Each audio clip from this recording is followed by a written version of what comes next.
Lynnette Duncan is an evolutionary astrologer dedicated to helping individuals uncover their higher purpose. With a focus on personal growth and transformation, Lynnette teaches the principles of self-love, empowering others to embrace their authentic self. Through astrology and intuitive guidance, Lynnette offers deep insight into the soul's journey, guiding clients to align with their true path to live with greater awareness and fulfillment. And you can head to the show notes to learn more about Lynnette. And this episode's incredibly special to me because this guest is incredibly special to me. She played a pivotal role in my journey. I had an astrology reading, a chart reading done with Lynnette just before everything kicked off in 2020. And what she shared in that reading, the accuracy was actually pretty insane. Like, insane. Some of the things that she said that I share in this episode, I had no preconceived ideas that I would be doing what I do in the world now. And she sort of called all of it. Again, this is well before the COVID charade kicked off. Yes, there were some things going on in China, and I was tracking that at the time. I'd been tracking that since December 2019. But nothing had changed in the world, so to speak. There's no measures in place yet. And I definitely didn't have any idea that I would be, using my platform or end up doing something like this or traveling across the earth to speak at events and things like this. And Lynnette sort of called all of that. And at the time I was like, maybe I want to go to school to be a physical therapist. I know I want to get out of the army, but I mean, maybe the army can pay for me to go to physical therapy school. I might go be a chiropractor. Maybe I'll just get a systems engineering job. I didn't really have any direction in my life at that point. I had unraveled a lot of my conditioned belief systems. I won't say all of them, and I'll never say that I've unraveled all of them. But the point is, I didn't really have a strong sense of where I wanted to go, and that's why I had a reading with Lynnette, because a few of my family members did, and they found it to be pretty incredible. And I know intuition and like intuitive guidance and things like this get thrown around like buzzwords, or they're pretty strong buzzwords in the spiritual community, but I found Lynnette's intuition to be spot on. And I want to give a disclaimer up front about this episode. I went into it with an incredibly bad headache, so I felt that I struggled tremendously to articulate what points I was trying to make to really express what was going on inside my head. And my questions weren't the best. So bear with me. There's still some nuggets in this episode, and I still found Lynnette to be very eloquent, and she came across very well, but I did a horrible job this episode. So I apologize up front.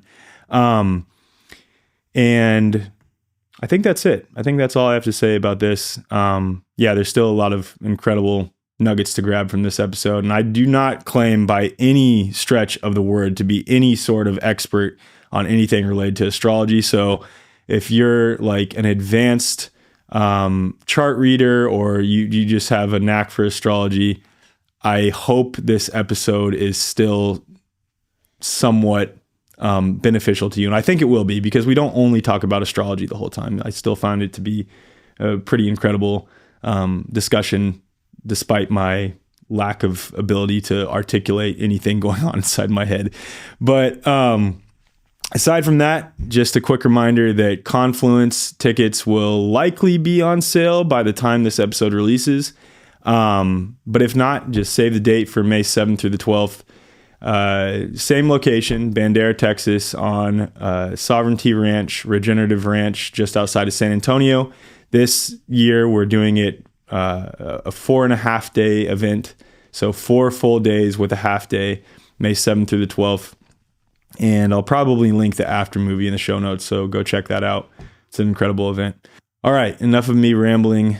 Thank you so much for tuning in. I feel very, very blessed to be doing what I do, especially with this surreal experience of having looked back at the reading that I had with Lynnette and what she said was to come for me, or what would likely come for me, what she could see me doing. And here I am doing it. So pretty wild, but thank you guys so much. Feel very blessed. Love you all. Thanks for tuning in. Lynnette, thank you so much for joining me. This is a incredibly special episode for me because I almost started going into this before I clicked record, and I said, no, I want to click record so that I can express this to you authentically. So in January of 2020, I was an officer in the Army at the time. As I conveyed on the call to you back then, was looking at going to physical therapy school or maybe becoming a chiropractor. I was already aligned with respect to natural health, was looking into a lot of, I guess you could say, for lack of a better term, alternative approaches to the world and various things like this. Was definitely counter to the mainstream, let's say. And this is well before the whole charade of COVID really kicked off. But I consulted with you to do a reading of my chart. And I just watched that video before hopping on this call with you right now. And oh my goodness, the accuracy is almost scary. um, so you were saying things like you'll be doing public speaking circuits, or I could see you doing public speaking circuits. You'll be speaking on stage to help people learn to heal, kind of similar in how you will convey yourself to what Tony Robbins does. You have a strong ability to influence and inspire lots of people. You'll be hosting gatherings, or I could see you hosting gatherings with children and parents. And then specifically, you said in May of 2020 that I will be having a major expansive period. And in May of 2020, and I could be off a little bit, it might have been June of 2020, but I'm almost certain it was May of 2020. That's when I had finally reached a sort of boiling point inside myself where I couldn't be quiet any longer about my perceptions of what was going on with the world. And I started using my platforms to share my perspective on everything and the knowledge I'd gained up to that point. And you said that your sense of authority and individuality will really come online. And then another date that you mentioned, August of 2023, you'll have something that elevates your life, a much bigger engagement. There will be money attached to it. And that's when we closed the initial free offering for the end of COVID, the big summit that I helped co-produce, and definitely, I guess you could say, helped put my name out there a little bit more, having produced that series. But I say all that with how do I put this? I didn't, I obviously remember that session, but some of the specifics of what you said, I had completely forgotten, especially by May of 2020. I didn't remember that you had brought up May of 2020 as a date. And I started sharing on my platforms in May of 2020. Before that, I was just, posting pictures of my kids on social media, had zero social media presence aside from family and friends and acquaintances. So the accuracy was incredible. Yeah. I don't know if you have any comments there to start. Well, I remember that session because some sessions just really stand out. And I remember feeling the spirituality behind what you were going to be offering. And that was very, very distinct for me, that I could feel that, because when I do readings, I feel people's purpose and I feel how they're going to be in it. And you really stood out in the sense of, I think I even remember connecting you or like equating you with another really prominent spiritual leader at that time. And that's what it felt like to me. Very bright and a very strong, clear voice that shifts the paradigm for many people. And so that was the main energy that I was feeling. And I don't remember the exact specifics, but I wasn't surprised to see you rise. And I certainly wasn't surprised to see the direction that you've taken. And I also wasn't surprised that you had many, many experiences where they came after you and shut you down. And you had to, I remember when they first shut your page down, devastating. It was so many people that you had, and you reached out to me at that time and we conversed a little bit, but I saw that happen many times. And then I still saw you rise. It's just been amazing to watch the transformation. So I want to thank you for having me on today, because this is really the first time we've really talked since then. Yeah, it's been, I think, like 3 years since the last talk that we had.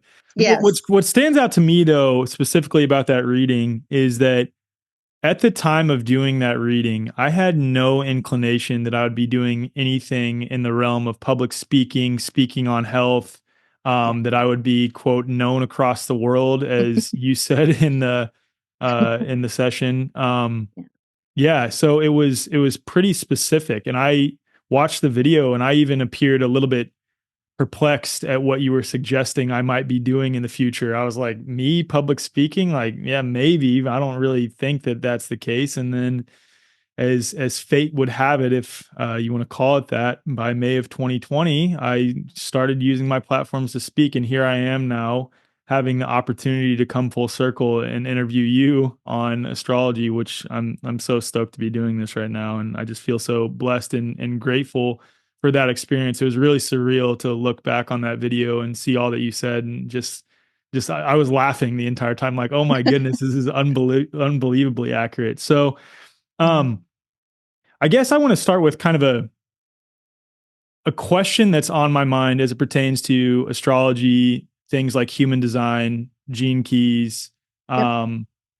these sort of methods and frameworks for self-knowledge. Do you find that it is more like prescriptive, predictive, or is it more of a form of guidance? And I guess what I mean more specifically in that question is that, is there do we actually have free will?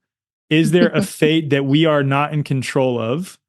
Or is it somewhere in between? And how does astrology sort of play into that in your view? Great question. Well, astrology is a tool of self-knowledge. So what's so great about, for example, the reading that you had, even though you couldn't see it in you weren't there yet, I could see it. And astrology is a tool of divination. So it really opens up someone's empathic or intuitive energy centers. Astrology is written in the stars. So you have all the Cosmo Biology that's available, and there's a polarity with each star and each sign and each house, and you have choice. So I do believe that free will plays into that. You're not necessarily going to be able to avoid certain situations that happen, but how you respond to it will make a huge difference. So you had an option at the time, for example, that we gave the reading to you, to not do what you've done. But what's beautiful about astrology is because it's such a self-affirming tool, it allowed you to really expand into the fullness of that. And it wasn't because of anything I did, it was already there. But there is something really important about having even an outside source see you, because it's very affirming. And so it gives the confidence that you may have felt, you may feel certain things about yourself, but the astrology helps you flesh that out, and you've always got choice. So I feel like yes, it's all of those things that you mentioned. It is predictive in the sense that I can give you those dates, and astrology can do that. It can give you an idea of what's coming, the basic idea of what it is, but you still have the choice to navigate it how you navigate it. And that's what I love about astrology, is because there's a lot of fear around it. People think it's demonic or whatever it is, but it really is a snapshot of the whole of the potential. And in my work, I go deeply into the spiritual and esoteric. And so it allows me to see, and I think it allows me to sort of see and be able to pull from different sources. I think all astrology is accurate, including things that are very different, like Vedic astrology and Western astrology. All of it is I was going to bring that accurate in up, all like of it. your difference between Sidereal, Vedic, and Western. I would consider those to be like the big three types of Yep. astrology. I know there's so many more, but Yep. what is your opinion on the differences between them? Well, they're both accurate. I feel that Vedic astrology or sidereal astrology, well, Vedic is more of a prediction. Vedic is much more about prediction. Sidereal astrology can be more evolutionary, but your positions are going to be different. So I love sidereal astrology because it gives you a depth. It gives you an ability to look at your gifts in a different way. For example, I have an Aries moon in Western astrology, but in sidereal astrology, I have a Pisces moon, but that fits too. But so does the Aries moon. So all of it is, you want to take all of it in a way with a grain of salt. You want to take what resonates. You want to take what feels most authentic to you and go with it. And I feel that they're all accurate in that way. So I worked with Western astrology, and I've added features of esoteric astrology, which shifts things around a little bit. I'm very interested in human design. I think it has a whole different language. But human design is saying the same thing, just with different language as Western astrology. So I just find it to be accurate on all levels, which is very mysterious to me. Mhm. Yeah. What is your typical response for, let's say you get someone who's is a Christian that has come to believe that astrology is satanic or demonic? Well, I think the thing that I've come as I've moved through my own religious and doing my own religious programming, I was raised a Mormon. And so all of this stuff was very demonic, but it was also very authentic to me. So I find the Bible and the things that religion has been based on to be very contradictory. And I like to just remind people that there are all kinds of things written in the Bible that align with the stars. We live in a Cosmo Biological system. We have our hours are based on, the 12 divinations, or the 12 definitions or distinctions. So everything we do is really based on this principle, and our whole society has been raised around these kinds of principles that we don't always see. So there's a lot of for as much as I believe in the Bible, which is not a lot, it's still written. And so people that base their theology on the Bible, it talks about finding Christ through the stars.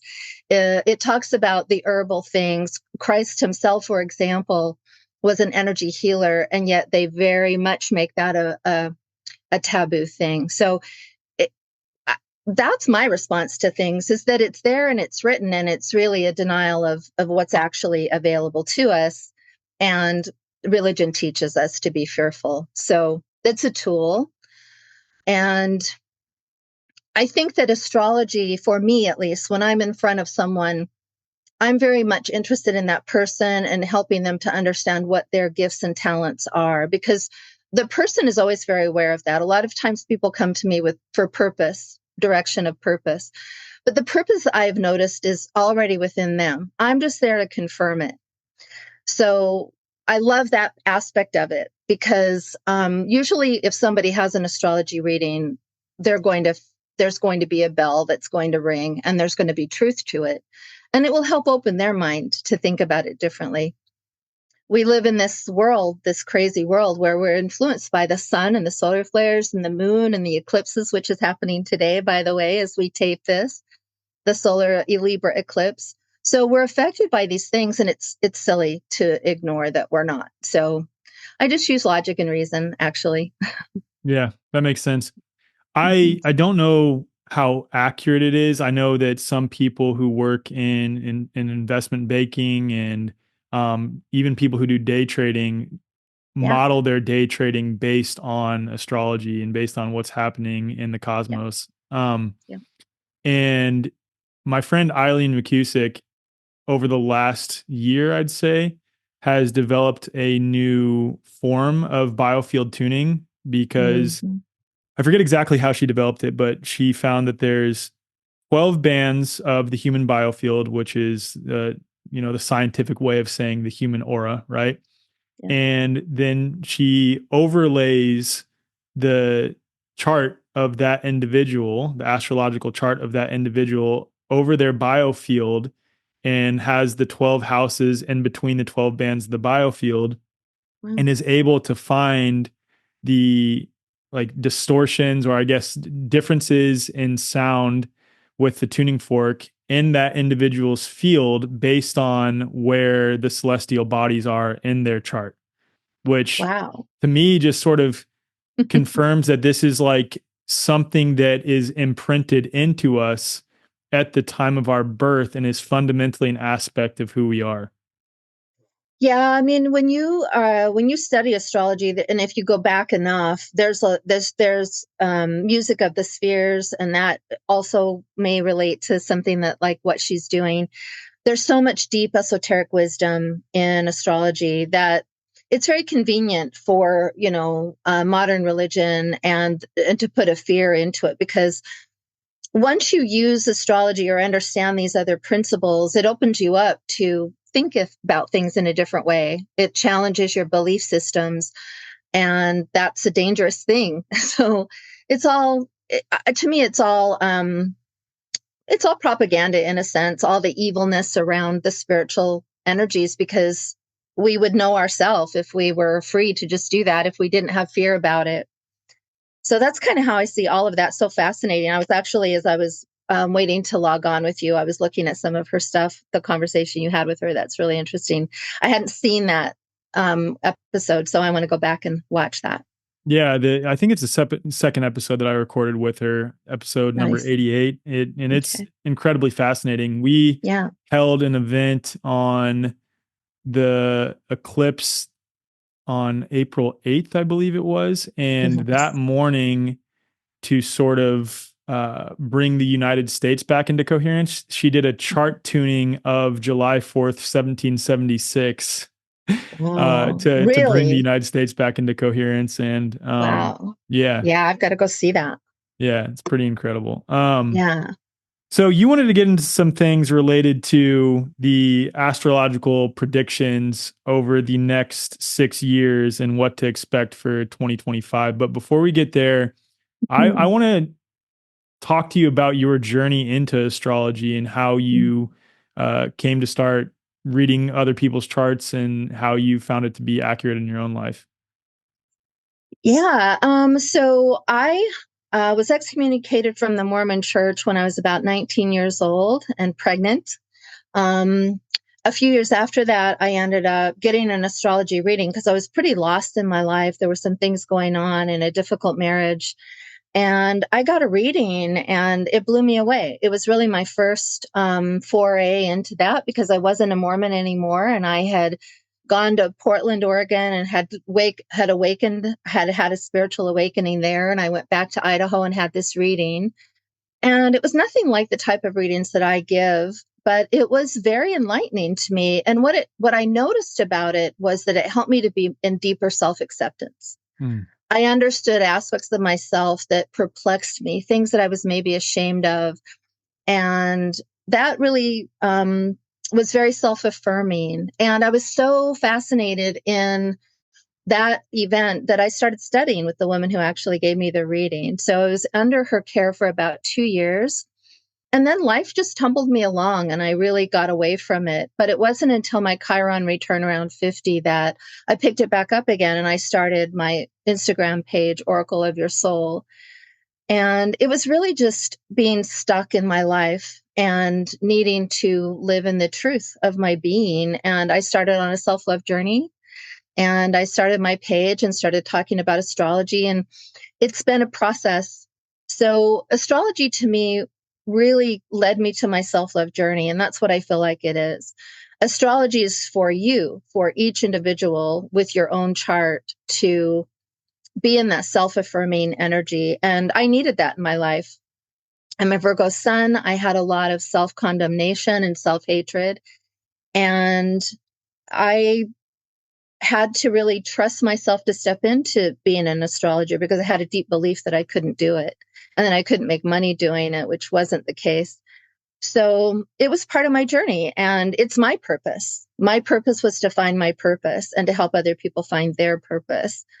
So I love being able to serve people in that way. And I love to be able to just give that information. I love not only just the quirkiness and how immersed you can be in it. There's so much that can happen and that you can read.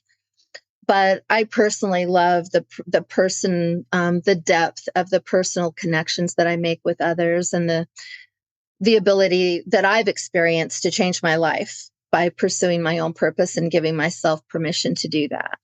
So that's it in a nutshell. Really, that's what I do.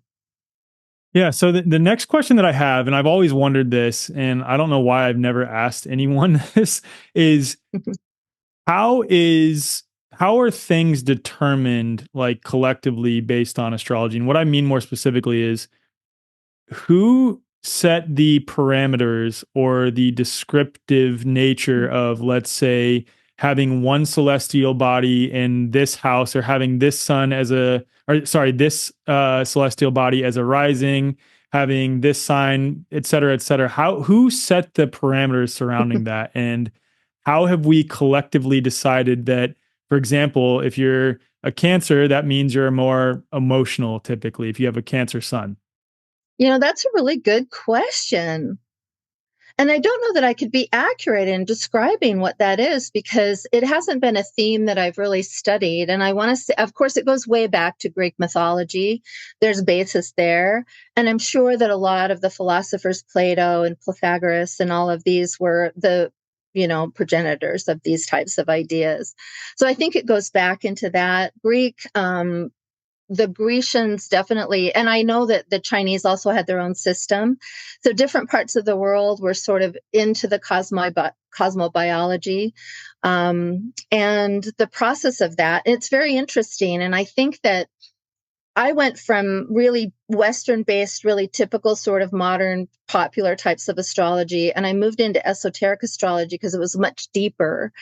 So who did you learn from in Western astrology? Just to interrupt you real quick, because what I'm trying to get at, and I think you get what I'm saying, is so you learned from someone in a Western astrology, and they either developed their own version of adaptation, if you will, of Western astrology and what different signs mean in different locations on your chart, or they learned from someone else. I'm just trying to get at who established what different signs in different areas mean, and how have we come to collectively agree upon that? Well, I feel like it's a multivariate answer because I feel like there are different systems and different ways. I feel that for example, the Cosmo Biology and how each sign was determined was greatly determined in Greece, and the gods and the goddesses and those kinds of archetypes. So astrology is very archetypal. Mm-hmm. So Venus, for example, is represented by Aphrodite and that type of energy, which represents love and relationship. But in a way, it's like propaganda, if I could say, because different systems will follow similar, but also different things. Like you say, the different sections of the houses and the signs and what they mean. To me, the astrology chart tells the story of human development from Aries to Pisces when we die. Where that originates from, there are probably going to be different answers about that, depending on who you talk to. So I think it's so old. And Jordan Maxwell is a really good older person who used to talk about this quite a bit and described the Bible and how the Cosmo Biology developed. It's quite an interesting story, but that's a whole rabbit hole that you can go down. But the sun and the planets are also connected to the signs, and they have similar features. So those are all connections. And of course, great astrologers were very aware of the constellations. And so they also had a different orientation of the Earth too, because they thought the Earth was flat. So boy, that's a varied answer, truly. I don't know that I could give you the exact person because there might be different answers for that. Got it. Okay. So what are the differences you learned from, who you trained under for Western astrology, now diving into esoteric astrology? Well, esoteric astrology was written really by Alice Bailey. And she, of course, is a very controversial figure. There was a rise in spirituality and mysticism in the 1800s, around the time of the Great Tartarian, the Big Reset. All of that sort of happened together. And, I feel that I don't know if you've read any of her books, but they're so deep. She was the one that really originated esoteric astrology. She shifted the rulerships of the planets, and she went much deeper. Esoteric astrology is really the cosmobiology of the soul, as if the soul was an incarnation. And that's kind of my orientation. But there are people along in history like Alice Bailey who have written deeply about this. And a lot of it may be channeled, and she may perceive it in that way. But some people are going to receive downloads and information that they're going to write about and produce. And then they're going to be known for that. And she's very prolific. But she was a very controversial figure because a lot of people feel like she was a Satanist. And her stuff is written in very much ordered or originating to the New World Order, which is what we're in now. So it's really interesting. Her work is phenomenal, though, and I find it to be very deep. But I look at everything with a curious eye. I'm not married to anything specifically. I use what resonates, and I can be skeptical with other things that don't. So what made you interested in esoteric astrology? Well, I really loved the deeper definitions of how the energies are aligned and how we go through a process as the evolution of a soul, which is really what evolutionary astrology is about. So it uses different orientations, and I like the way that it describes that as a soul in a human body, we go through this reincarnation process and we advance. We literally mount what they call the crosses. So we come out of the miasma of the collective and the collective unconsciousness through the mutable cross. And as a soul, we advance and we mount these crosses from the mutable to the fixed to the cardinal cross. And so we evolve through our incarnations. And then our soul eventually, I believe, just doesn't incarnate on the earth any longer. It has a different purpose. So that's what I loved about it. I loved that there was also different definitions of your soul's evolution and where you might be in that process and why it might be harder for some than others. And it's been really interesting about the ascension and how I've watched the ascension unfold, and also understanding what the ascension is about. Because I had a very different version of it in the beginning than I have now. Yeah, I would like to hear that too, because I've changed how I view ascension. I actually have come overwhelmingly to the conclusion that this movement towards ascension can be a form of escapism in a way for a lot of people. And I look back to my obsession with the Law of One. And I want to be clear here. There's still a lot of redeeming qualities about having read the Law of One. It was very impactful on my life. I still agree with, I would say, much of, I'm speaking specifically to the book, The Law of One, the raw material. And then there's a lot of me that is skeptical of the phenomenon of channeling. Not that it's an illegitimate phenomenon. I do think it is real, but it begs the question on what is actually being channeled. And I wonder how many people are channeling something that they aren't aware is misleading them in some way, that is posing as a benevolent entity. And then the second part to that is the ascension piece. Like I said, I'm focused on, I'll just speak for myself, reaching up into the sun and the moon and the stars and the divine and God and pulling it down here onto earth in reality. And I know ascension can mean a lot of things for different people, but I see a lot of people sort of wanting to leave the body, wanting to transcend, wanting to ascend beyond the body, and are sort of living up here in the clouds instead of in reality on earth, if that makes sense. Yes. Yes. You know, when I really started and really was aware of the ascension or that word, it was back in like 2015, 2014, 2015. It had a very different sort of connotation to it. It was very much in that reality of escapism.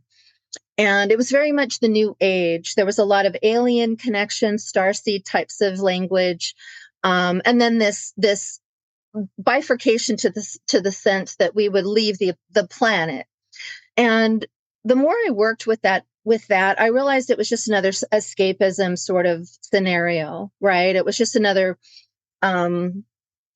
rescue. Someone's coming to rescue. I'm in this thing. I'm caught up in this thing, and I'm going to be rescued from all of the things. And I feel like that's a very human dilemma, right? That we actually are here. What I've understood after many years of working with others and observing the collective, and to answer your question a little bit, the outer planets really create the collective movements and, you know, the energy that we're in.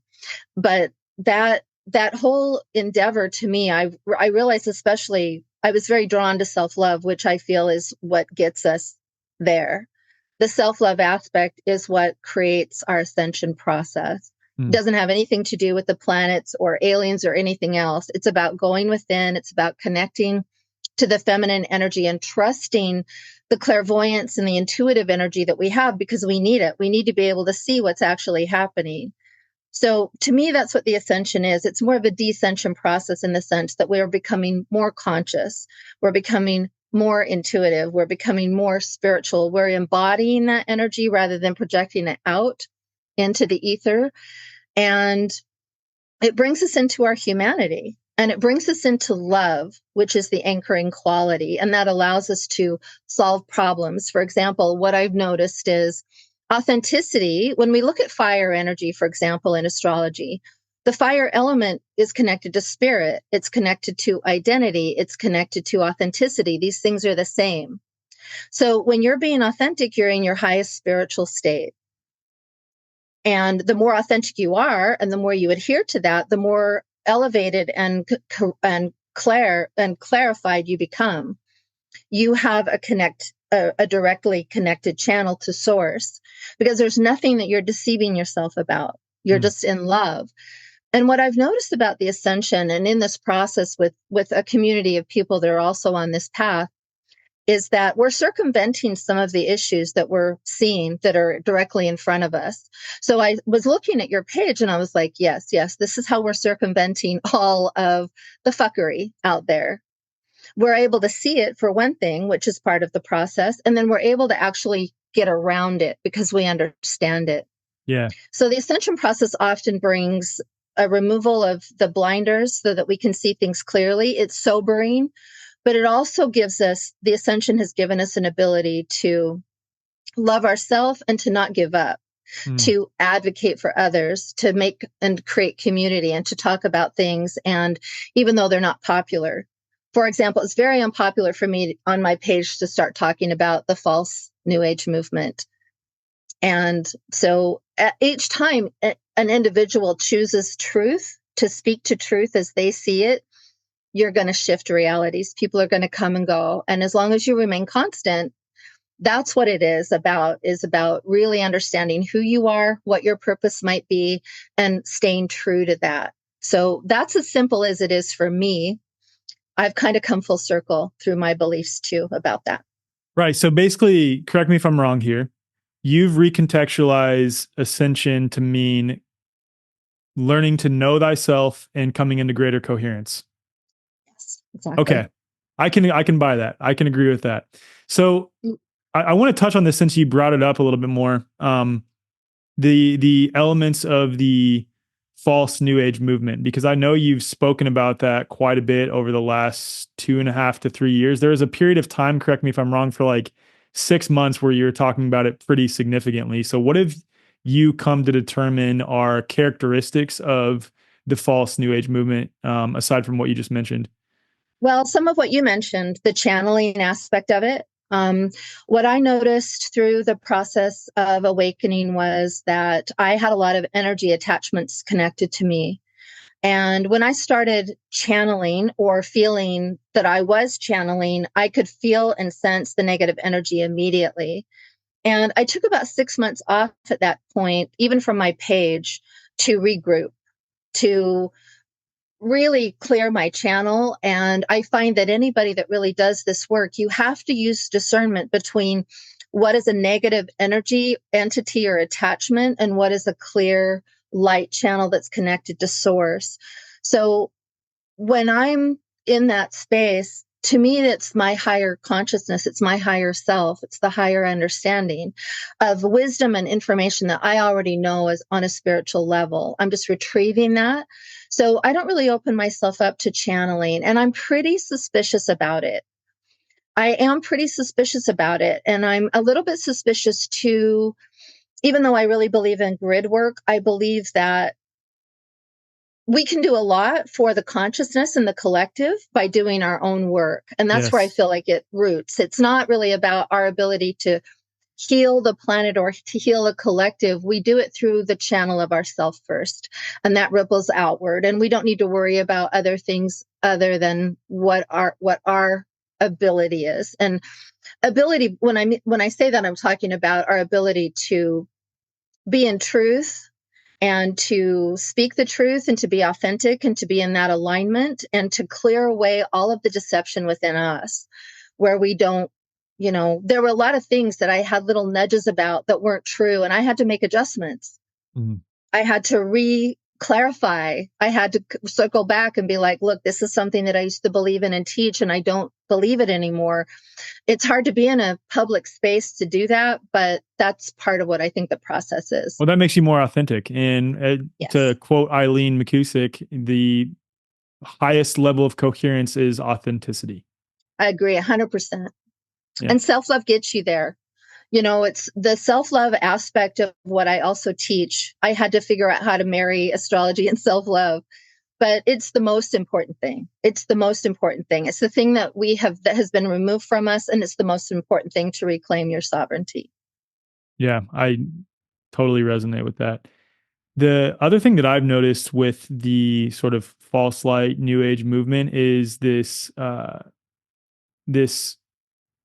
sort of idea that there is a quote, my truth. And I want to be clear here. There is my perspective, there's my opinion, but when you are living in a reality amongst other people and you start believing in the idea that you can have your own version of truth, like your own truth, that is a slippery slope that leads you down a path where you're looking at something and not seeing reality clearly whatsoever.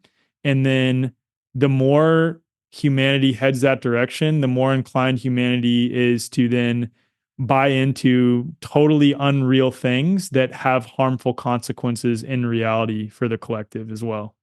Yeah. Yeah. I saw that a lot. I saw a lot of ideology and beliefs that were hurting a lot of people. And, the twin flame paradigm was one of those things that I really noticed. The my truth and the truth is all really subjective. I think that I've had enough humility and humble experiences that, I've learned that that's not the case, that's just an aspect of separation. Your truth as the truth is just another form of separation. We can get very tricky about the way we separate ourselves from ourselves. Right.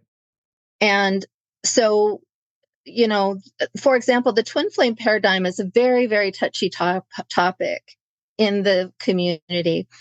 And I'm not taking anything away from a true experience that someone's having, but I feel like there's a false ideology there that a lot of people get swept up in for a long time. And I was one of them. And it can be very damaging because it literally removes you from a sense of reality. And it really keeps you in a longing state, connected and loyal to something that isn't good for you in a lot of ways and isn't truthful. And it was teaching, I felt, a lot of like backward thinking around relationships. And it was something that was more prominent a few years ago, back in, before the 20s, back in like 14, 15. But man, it's changed a lot. And we've noticed it drop off quite a bit. And these are the concepts. To me, the New Age community was simply another religion. It's just another religion and just another ideology. And the authenticity is what has been removing that, because authenticity, the thing I love about authenticity coming into the Aquarian age, it makes so much sense that through our own individuation and self-acceptance, we accept others. And this is how we get it done. And it's really simple, and all of the other stuff complicates it, and it's just not necessary. Yeah, totally agree with that. And I want to be clear here when it comes to, quote, the truth. I also think, ironically, that we as human beings, in the overwhelming majority of cases, can't know all there is to know about a specific thing to be able to say that we actually know what is objectively true. But that's where I think it's just a difference in language, or it's necessary to get specific with what we mean. And I think what a lot of people are trying to mean when they say my truth is that in my perspective, in my experience, rather than my truth. Because I do think there is an objective truth on the overwhelming majority of things. Now, what your subjective interpretation or subjective experience is of that objective truth may be different on an individual basis. But Yeah, that's what I've come to Well, understand. I see that, I was looking at your stuff this morning, and I see that within the truth freedom movement, right? And the medical freedom. I didn't vaccinate my children. I was always on a more herbal alternative path. And so I was raising my children in an environment where it wasn't really a big issue. It's a big issue now. It's a big topic now, but it's the same thing because the medical community and the scientific community has their truth, which is supposed to be the truth for everyone. And stepping out of the stream of that and really being contra, to that kind of energy requires a little bit of navigation. But to me, that is my truth, and just understanding just the basic biology and physiology makes sense to me. But that's a very, very interesting, and I feel that what you've done in the space for this is really important. Thank you. Because not everybody's coded to talk about this stuff and to make sense of it and to be able to hold the energy of it. So congratulations there. Well, you predicted it, so I'll blame you for that one. Yeah. So you brought up a number of times, and I just want to get clear on what you mean. Cosmo Biology. That sounds really interesting. Well, Jordan Maxwell is really the one that really helped clarify this. Was that eons ago, and we, because we haven't really been told the truth about history, everything's been manipulated and rewritten. We have the sections of the chart, for example, create the 12 sections, and that connects to a lot of things. It connects to Christianity and ideologies and religions, and the 12 sections actually creates, of course, the clock, and it sets us up for other things. But basically, the sun and the rising sun and the setting sun is what creates the chart itself, and we guide by that. That's how we live. We live with the sunrise. We live with the sunset. Everything about our ancient history is based upon those kinds of truths. So when you really go back into ancient archetypal sorts of astrology, you can see the connections. And even there's a big, strong argument around the Bible and Christianity and what was meant by that and how the Son of God and all of that. Like there's a whole thing about that.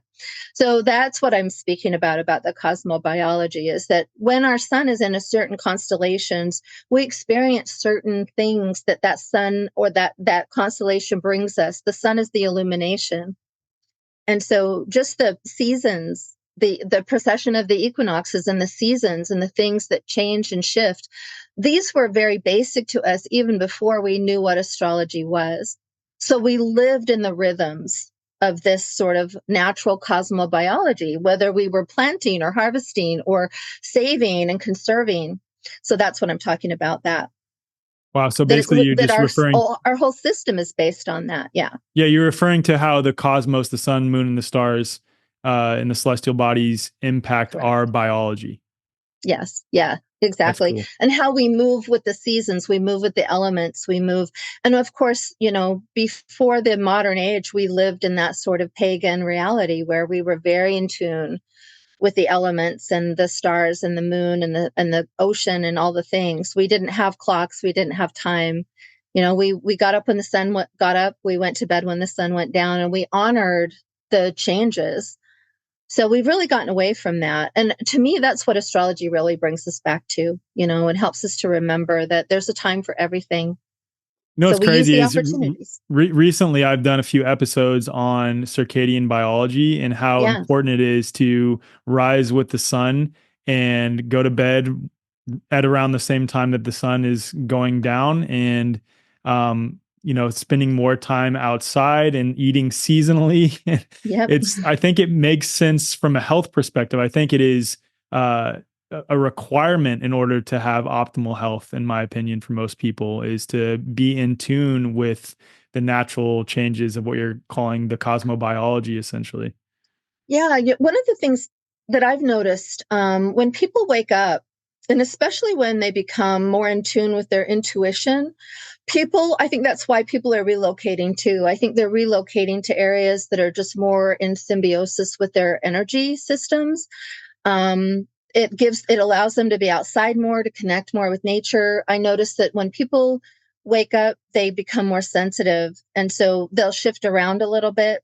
People often this is when they come to that crux, when they're getting ready to leave their job or to leave the madness of the world and do their own thing. That's a huge transition that I often help people through.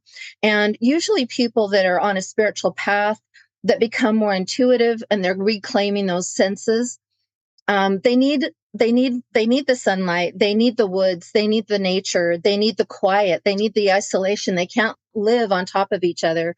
So I'm really noticing a great transformation in that way with people relocating. And I really believe that people, when they shift movements, when they move, when they buy a new house or they move apartments, you can literally quantum shift when you do stuff like that. So I find always when somebody comes to me with a desire to move, I'm always going to promote that, because there's generally a spiritual reason that you're being inquired or not, nudged to move, because that new location will have different things available for you that will nurture your soul. That's how I have been able to see it. Yeah, you see people move out of the cities and closer to nature as much as they possibly can. Especially people that are awakening. It's interesting. I'm in Oregon right now, and I see a lot of people moving here. And I'm only in Oregon because I know my time here is limited. I know I can't be here forever. So I'm out here on the water and I'm enjoying it, but I'm very aware of, whether I need and when I need to move and when I need to exit and leave. And I think we're in a very tenuous place. So I am also connected to other realities and other Rocky Mountains, places and stations that I can go. But we're in tenuous time. Real quick, are you saying you can't stay there because of what the agendas that are going on in the world? Is that what you're referring to? Yeah, that's my perception. Okay. I just really feel like it'll be very uncomfortable and I will not want to stay. And I feel pretty confident that I'll have a pretty good warning about when I need to make that exit. So I know that it's temporary. I love this area though, but I know that things are changing enough that I can't stay here. Well, that's a perfect segue into your sort of 2025 predictions and predictions for the next few months. So what do you have there? Well, it's really interesting because you wrote about this recently, and I wanted to really discuss this with you about this agenda that we see advancing and also what you see, because you also talked about a golden age. We have recently just kind of shifted the paradigm in the last month or so. We had a big Virgo new moon that really cleaned up and purified a lot of old timelines and a lot of old connections that we just don't need. The Pisces full moon eclipse really cleansed and has been in a cleansing process. Now with eclipses, we work in 6-month paradigms. So we've got about 6 months to see how this one plays out, but we're also getting ready to shift eclipse energies and moving into Virgo and Pisces, where we will continue to heal and release. So there's always, within astrology, there's always cycles upon cycles and bigger cycles upon cycles. And so there's a lot that's going on, but there is a golden age that we're moving into, which is really sort of a paradox a little bit. And I do want to discuss this with you because we do have a situation where we've got all of our outer planets shifting signs in the next year or two.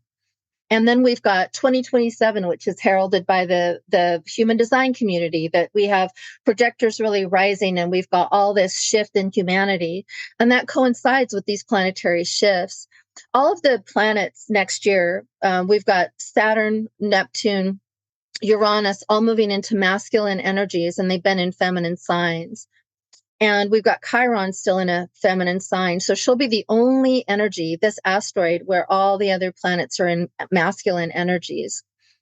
And also these planets that are shifting, because they're shifting signs, they're all at the very late degrees of those signs. So the last time we had a pattern like this pattern, these outer planets, especially Pluto, Uranus, and Neptune, are in harmony with each other. They're in a trine or they're in a sextile, and they're going to be continuing to move together and creating a kite pattern in the sky for about 6 years. And we haven't had patterns like this in the sky except for around the 1500s and the Middle Ages and the Renaissance. So we're moving into a Renaissance energy in the next 6 years. And I'm really curious about where that's going to take us.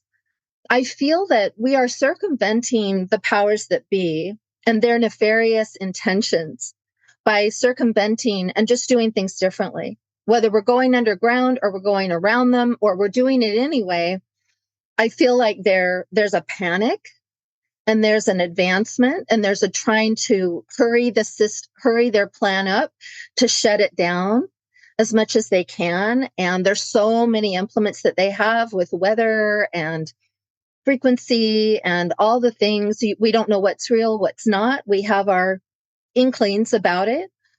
But I do feel the energy of this golden age that we're stepping into. And the best that I can perceive it is that this advancing energy into ourselves and into trusting ourselves and to trusting our intuition and to being authentic is what's going to break the spell.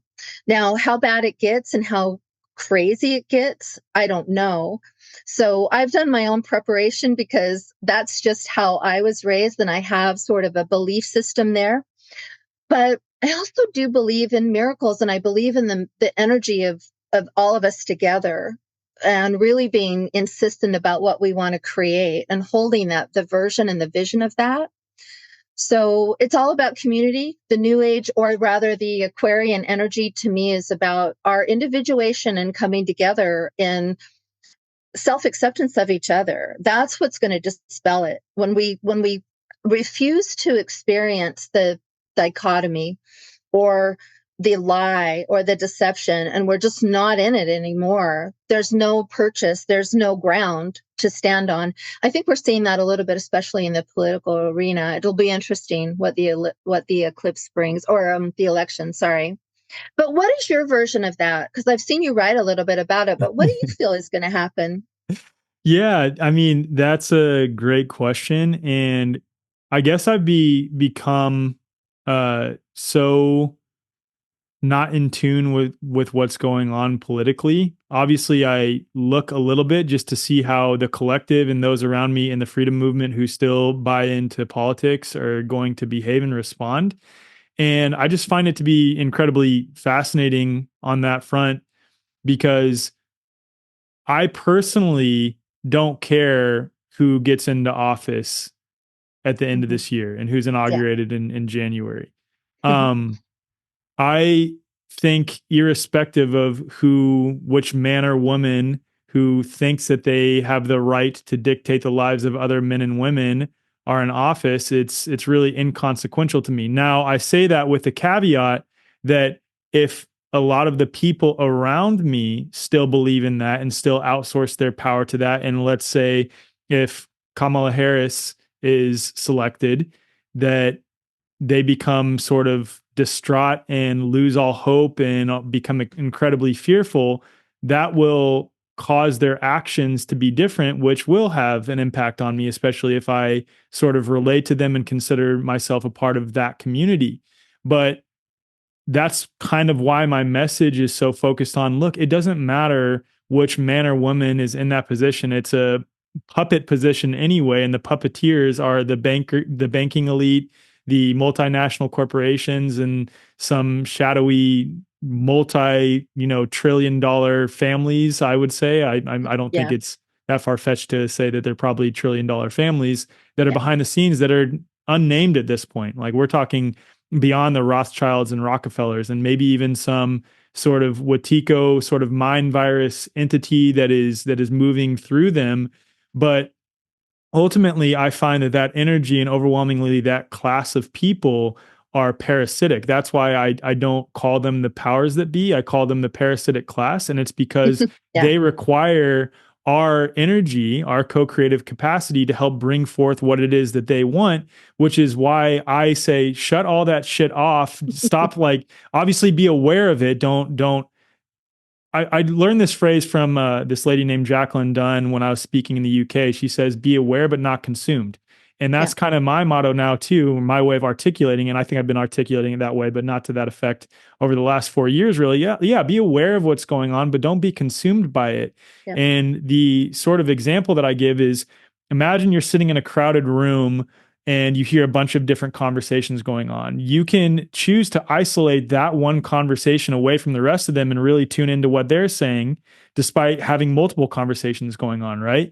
And you can take on the characteristics of that conversation. Maybe they're talking about something very scary, very fear-inducing, that then brings about a rise in cortisol inside of you, that you start getting this sort of fight or flight response. And then you take on the characteristics of that conversation just by pointing your awareness to it, versus another conversation happening across the room that you can really tune into and listen. Again, while recognizing that all these other conversations are going on at the same time, I'm going to tune into that conversation over there, and I'm taking on the characteristics of that. And they're talking about, yeah, like I'm setting up this really amazing farm. I'm doing this, I'm doing that. It's a very uplifting, very loving conversation. And you start taking on the characteristics of that. That's what we're doing right now in this heightened age of just information overwhelm. We get to sit here as the individual in that crowded room and choose which conversation we want to tune into, while being aware of all the conversations that are being had, but saying, nah, I don't want to go that route. I want my biology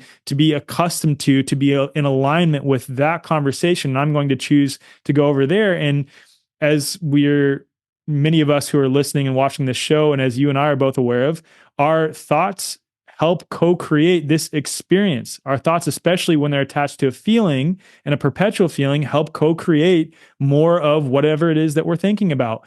And if that seems, quote, too woo-woo for you, at the very least, your thoughts and feelings and your belief systems are what spark you into action or inaction. So at the very least, be mindful of your thoughts, your feelings, your belief systems as it relates to that. So that's kind of where my mind is when you ask like my perception of all this. Obviously, there's pros and cons to Trump being selected, in that I think it, on one level, has the ability to make the larger freedom movement, if you will, feel very empowered. And at another level, that could be a wolf in sheep's clothing, where we're then outsourcing our power to this other individual who could be leading us down the wrong path. And that's where I'm like, all of it's nonsense. It doesn't matter. Turn all of it off. Because could you imagine, even if just, let's say, 2 million people, I would say the freedom movement in the United States is much, much, much larger than 2 million people at this point. But let's just say even 2 to 3 million people within the freedom movement decided, look, I don't care who is put in that position. I'm going to focus on creating the best experience for myself, my community, my family. And I know that no man or woman has any right to tell me what to do, no matter what so-called position of authority that they occupy. And start orienting their lives in that direction. Now, I understand that they have technology to modify the weather. I don't think what happened in North Carolina was natural, but do we really think that individually, and most importantly, collectively, that we are that incapable of overcoming situations like that by focusing on creating solutions to counteract it? I just don't buy that. I think we have the power of God running through us. And when we focus collectively on enhancing that power of God running through us, things like that start happening less and less and less and less and less. I really do think that we are that powerful as individuals, and more importantly, collectively, when a collective of individuals understands and focuses on enhancing that power.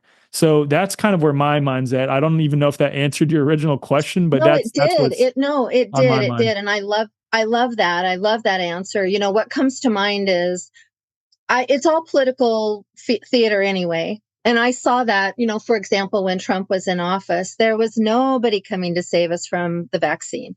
There was nobody coming to save us to reaffirm our rights. And so it became very clear to me what we were actually dealing with. And I saw a lot of people during that time that refused, that certainly don't regret that now, but circumvented the system then. And that's the same thing that I'm seeing as well, is that I'm seeing awakened people circumventing these systems because they're just not going to give in to the fear, which is what the agenda runs on. So in a sense, you know, in a word or two, I agree 100% with that. And what I have noticed about all of the disasters and things that happen And people can judge how you respond to things or whatever it is, because they're going to do that anyway.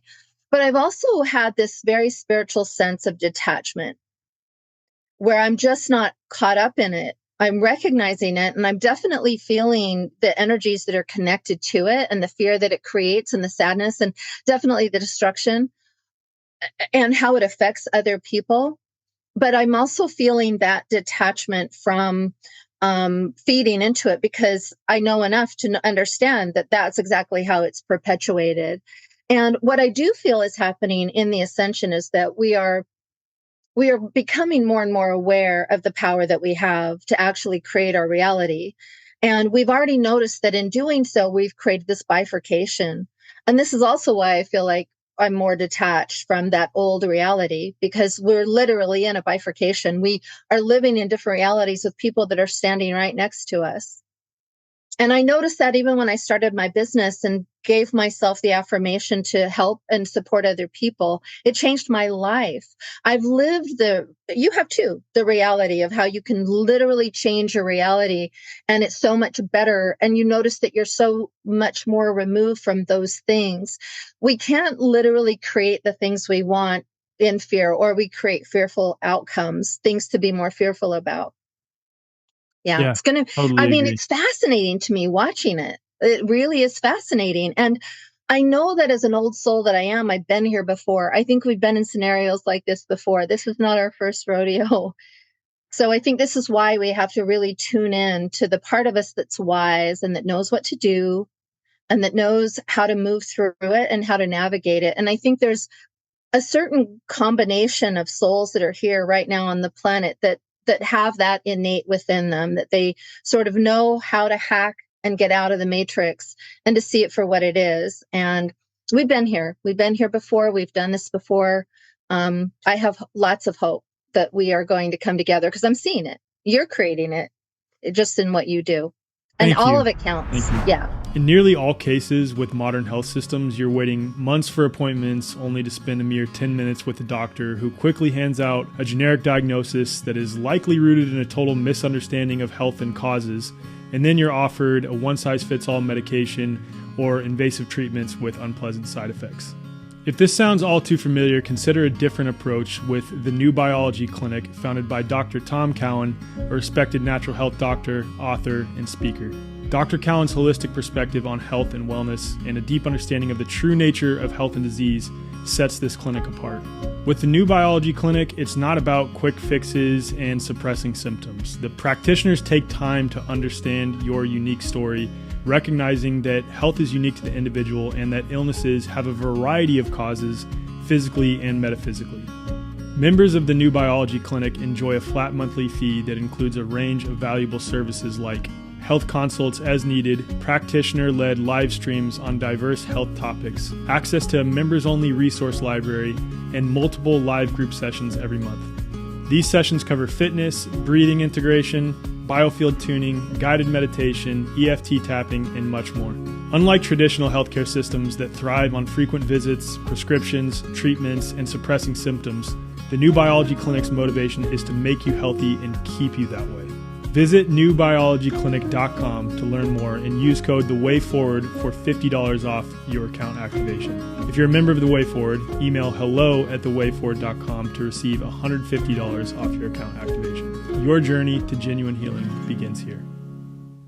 I completely agree with that. And then what I'll add to that is that there is a balance that is necessary, in my opinion, especially as we're in the midst of what I like to refer to as sort of a collective healing response or a collective detoxification response, where anyone who's been in a healing crisis or has done some sort of intense detoxification, I guess I can only speak for myself here, there is a period where it gets worse before it gets better, at least in my own experience. And that's just part of the healing process. That is the earth as this body doing exactly what the earth is designed to do, which is heal and repair itself. And that precipitates into all of us as human beings, whether we're benevolent or malevolent. And I think that the system if you will, as it is being exposed and as people are waking up to its harmful nature, and as people are, most importantly, waking up to their own power as individuals to co-create, co-author this experience with that God force, that connection to God inside of them, that the system is going to push back more and more and more and try to do more things in the midst of this healing response. It's important right now because of the destruction that is happening. Like, I don't want to be so disattached that I'm not sympathetic to what's going on for people in North Carolina and in Florida and in other places and in Palestine, and even the people who are being harmed that have no relation to the Israeli government, which is wicked and corrupt, that are just people, loving people that live in Israel as well. It's happening in Palestine, it's happening in Israel, it's happening everywhere right now. And I want to be sympathetic to that, and I am, but there's a balance between being hyper focused on that to where you start taking on characteristics of it and start perpetuating more of it unwittingly by not being mindful of how it is impacting your biology and impacting your thought process. And so what I'm getting at here is, because of all of the chaos happening and because there is destruction happening and because people are losing their lives associated with it, it's important for us to remember the true essence of who we are as this infinite and eternal aspect of God, but not disassociate from this reality to where we're hyper focused on that we are this infinite and eternal beings, to where we sort of disassociate out of our bodies, out of reality. And maybe this is necessary for some people to go meditate in a cave forever. And I'm not going to say that that doesn't have positive effects. Maybe those people represent a strong point of coherence for the rest of the collective, for the people who do that. But for me personally, I want to hold that in the back of my mind, my infinite and eternal nature, so that I am not as subject to the fear-based propaganda associated with losing this meat suit that I am existing in temporarily, but having that understanding while being fully immersed in reality at the same time. And in the middle of this chaotic and tumultuous period that we're in, it requires a very strong soul who knows themselves to be able to hold both of those at the same time, to be aware of who we truly are, but also hold it in reality amidst all this chaos at the same time, and know that that's what is truly important, but live fully, bring that essence into reality to create within it, again, in the midst of all this chaos that's happening. Because again, I think it's just a collective healing response.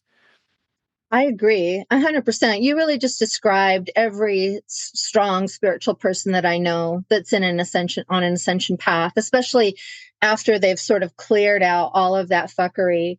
You know, the thing that's interesting that I love about my journey in astrology or anything else, and even the things we're talking about, is just being able to witness energy and how energy moves. It's the same law of attraction. It's the same sort of conversation, but we can't actually create the results we want when we're fighting against something. You know, when you're fully immersed and you're so incensed by what's happening and you're outraged and you're just mad, and you're mad all the time because of all of the loss of freedoms and the loss of life and the things that are happening, it's the same energy that they're wanting you to engage with. And so just as a simple energetic thing is that you move into more of what you actually want to see and what you want to create instead of fighting against something. So I'm not really one of those people that's going to go out and protest and fight against things. Again, it's that same energy of circumvention. It can be there and it can be in all its glory or whatever it is. And I'm not buying into it because I believe in my ability, in my God-given ability, like you mentioned, in my eternal nature to create my reality, because I've had the experience of that. But it can feel very complex. It can feel very complex to hold those realities. And that's what the Aquarian Age is about, is learning how to navigate the paradox. So we're starting to feel it. And there's a lot of mastery there. There's a lot of self-mastery. And I feel like the next few years are going to really accentuate that we've got this ending. We've got an ending of control and manipulation. And Pluto moving into Aquarius is definitely going to emulate the empowerment of the human individuation. We've had to go through a process of individuation so we could find the authenticity, because authenticity is what breaks the spell. The way that things have evolved have created codependency. And when you heal and come out of that, when you're not codependent anymore, you're not dependent on what other people are telling you, how you need to feel, how you need to be, what it needs to look like. So yeah, I 100% agree that there's, it's a level of self-mastery. And I feel that certain souls are coded to wake up and to understand it, because I feel those of us that really are in this conversation are advanced and older souls, souls that have done this kind of work before. We're not novices necessarily. We understand how to move through this. And when I look at even just the ages, and the rise of religion has created everything that we're experiencing right now, all of it. And coming out of the Piscean age, I think we have an opportunity to step into something else besides that duality, and especially the deception. So there's so many things that are connected to authenticity, and including not buying into deception, not deceiving others, really being in that clear transparency. That's our saving grace. And the more we do it, and the more we are an example of it, the more people, I feel, will wake up into it. And that's what's really going to change things.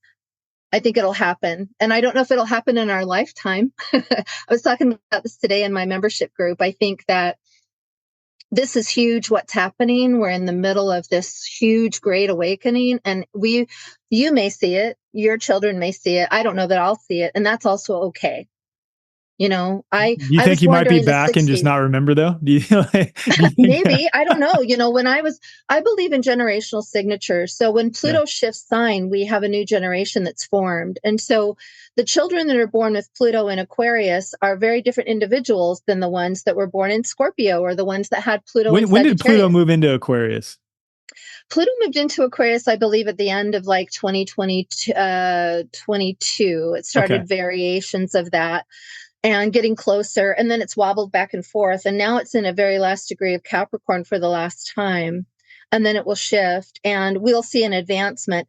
2025 is bringing us not only 3 planets shifting, but we're deeper into the energy than we've ever been. So we'll still have a period between 25 and 26 when the planets retrograde back into the old signs. And then we'll be really advancing. So, you know, they predicted around 2026, 27, we're going to be in this new experience. I think we're going to experience quite a bit, even just from this eclipse into the next set of eclipses in the spring. We've got a Venus retrograde happening right on the Aries point, with Neptune and Saturn moving into Aries. That whole shift is a deeper embodiment. So a deeper knowing, a deeper confidence in your gifts and in your skills, and in this multidimensionality that we're holding. And I think the word human and the concept of being human takes on a more cosmic connection. And that's where I feel that a lot of the, the ideology and the narratives, especially around the alien stuff, was coming in, that we have a cosmic connection. You know, we've got this cosmic connection that we're connecting to, which I also believe is connected to the DNA. That's a whole nother story. But as we connect the fragments of our junk DNA together, we'll raise in consciousness as well. Because an enlightened conscious society doesn't do the stuff we're doing. So it's really about raising the consciousness of all humans so that we can understand that our actions have consequences. Mm-hmm. And when we really value life on a deeper level, we'll stop doing these things. Yeah, beautifully said. I completely agree.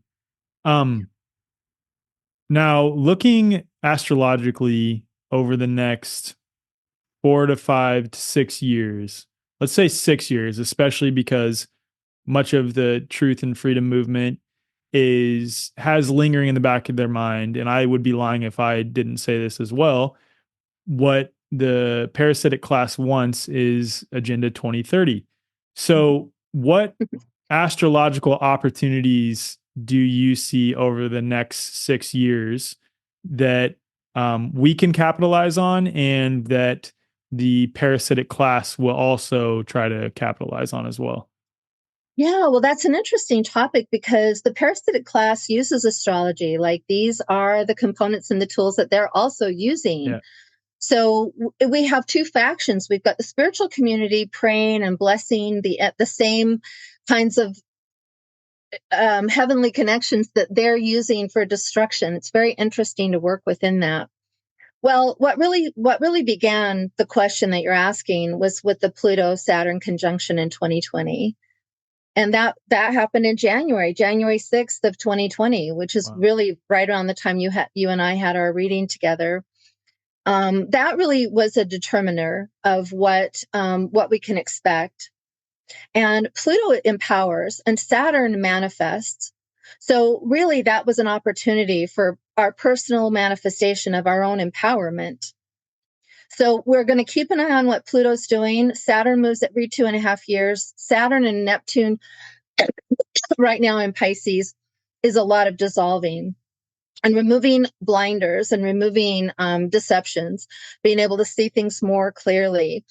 So we've got that shift happening. Neptune goes into Aries, Uranus goes into Gemini, and then we have Pluto moving into Aquarius, all masculine energies. What I'm really seeing is a rise of masculine energy. And what I've noticed is over the last 20 years or more, there's been an emphasis on the feminine. The feminine has really been doing the work and coming through all of it. And it's been messy, of course, but there's so much more empowerment in the feminine space.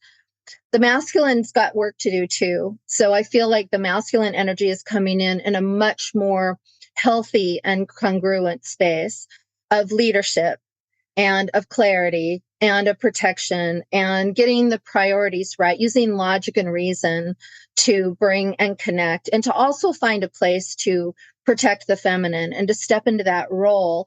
And it's not just about women. It's not just about the feminine. It's about the creation and the production, our productivity, our ability to create the world that we want to live in. It's more than just the familial kinds of connections, but we need to go back. What I notice about this whole authentic thing is about the congruency with what's organic.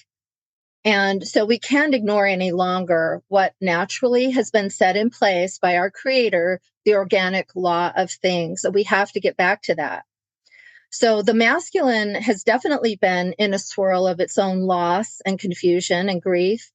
And I feel there will be a rise with that, and that there will be a much more leadership energy and really coming into right relationship with these energies. And, you know, the Aquarian Age and advancing over the next 6 years, we're going to see the rise of all of the Aquarian stuff, the AI and everything else, and we'll have greater discernment than ever.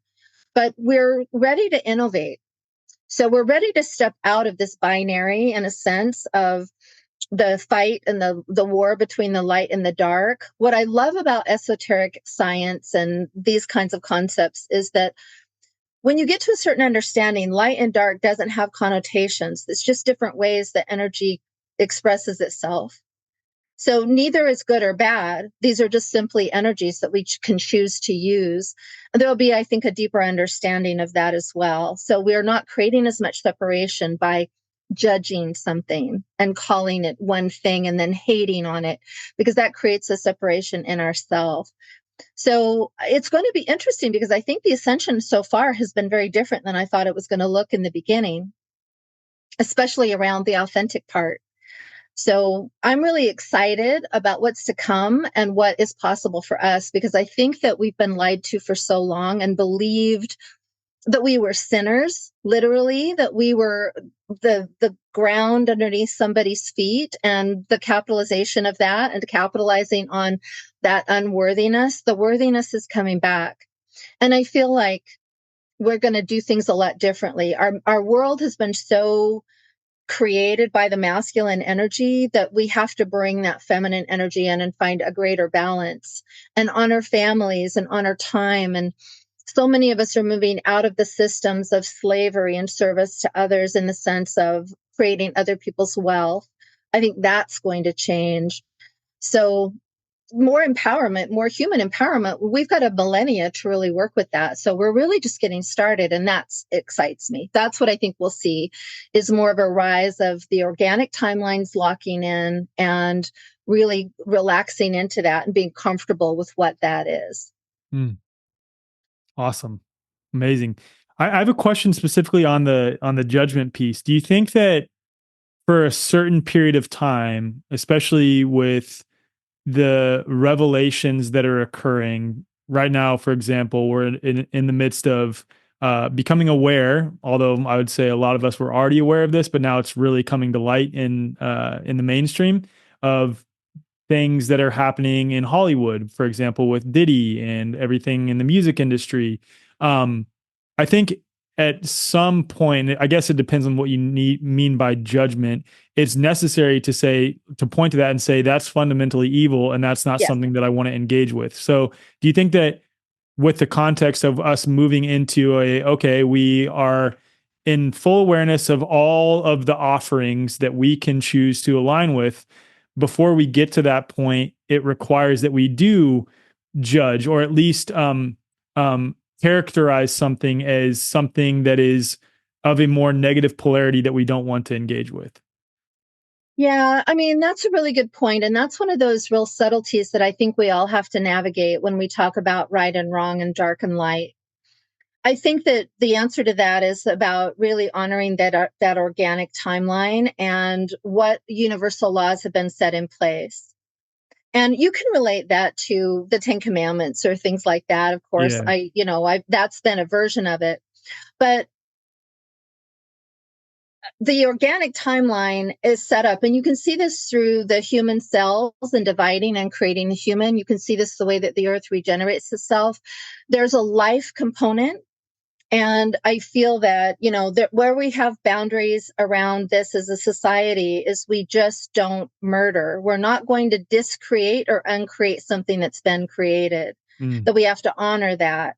And there's a lot of ways in our society that we don't honor that right now. And that's in many ways why we've been on a slippery slope, because we don't actually honor life, and we don't honor creation, and we don't honor the organic timelines. And we have to get back to that, not because it's a political thing, but because it is the way it's designed. We're living in a design. We're living in a human design that was designed for us. And so we have the ability to procreate. We have the ability to create and manifest in our life. And we have the ability and everything we need to take care of ourselves and each other. And anything that is opposing that, we can reject. It's not about judgment. It's about really being authentic and congruent with what is naturally occurring. And of course, that's what natural medicine is about, and everything else. And this is why the vaccines and the things that were intended to control us have actually awakened us, because we're like, wait, all of us are coded within the same, Cosmo Biology or biology of the signature of God. And so we have a system within us that's already in place called our conscience. And everybody has it, and we wake up to it to varying degrees. So it's not about right or wrong. It's about understanding. It's really interesting. I watched a podcast once of somebody that was coming out of Illuminati families that actually was talking about the esoteric principles of these families and why they do what they do. And it was very fascinating to me, because the esoteric energy of more of the dark side is them in their expression and living in the fullness of the expression that's available to them.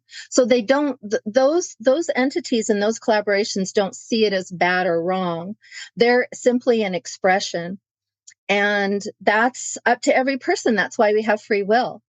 So we have a conscience that tells us, no, stay away from that. But some people are going to live out their reality and have consequences for that. And I think that that's none of our business, really.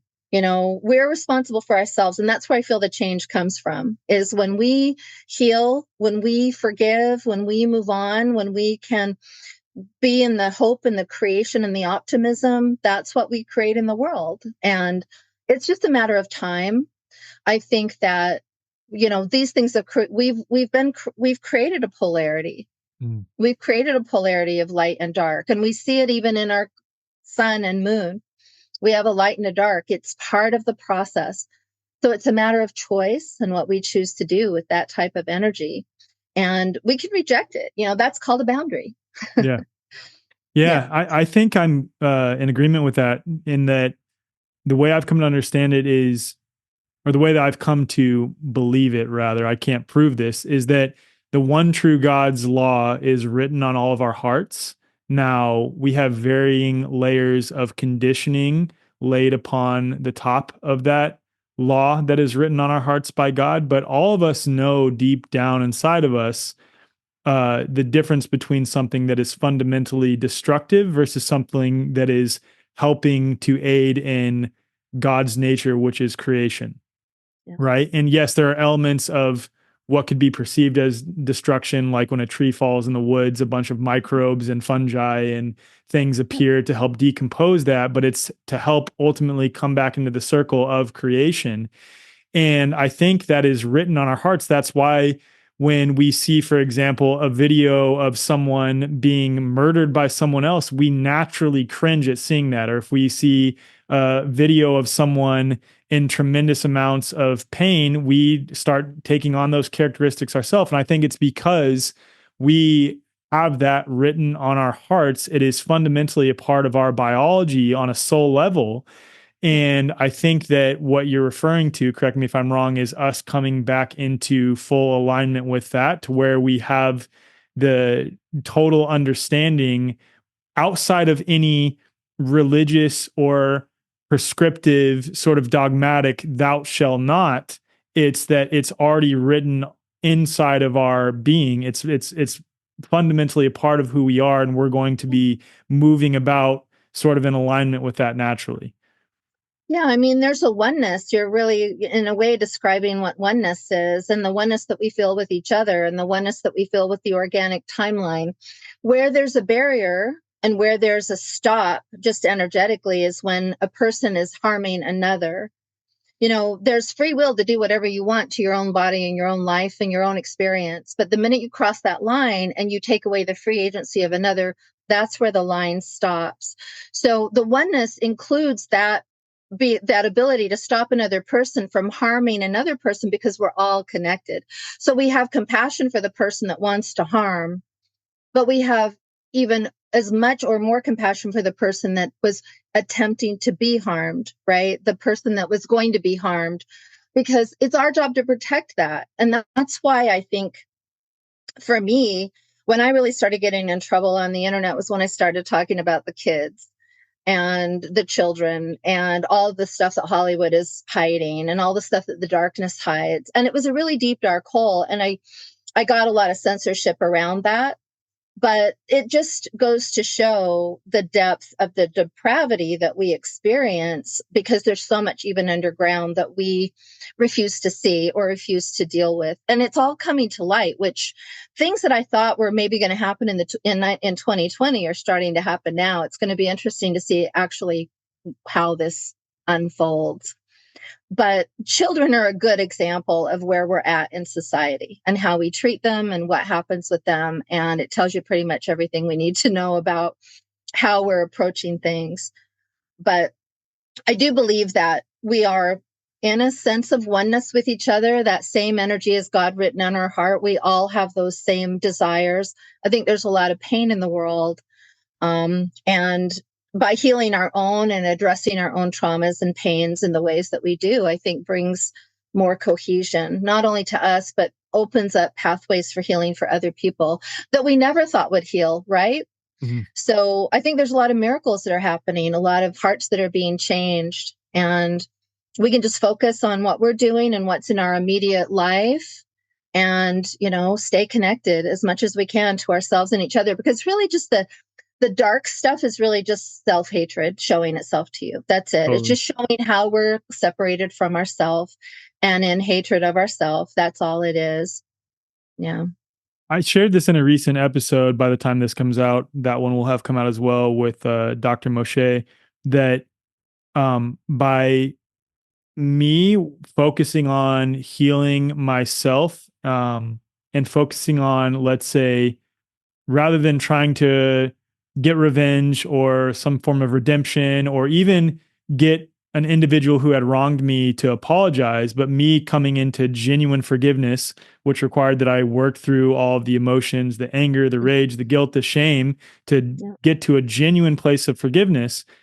By the time that I got there, a couple weeks later, that individual reached out to me and apologized. So my point is that the more that we can do what Eileen talks about and represent that strong, coherent field, the more that we can do the work on ourselves and focus inwardly on just becoming the best versions of ourselves that we can be, the most authentic versions of ourselves we can be, it creates ripple effects in the ether where that strong, coherent field that overtakes and entrains the weaker, incoherent fields around us and brings them into resonance. So really, the greatest work we can do is healing ourselves, is focusing on the self-work and learning to love ourselves. Yeah.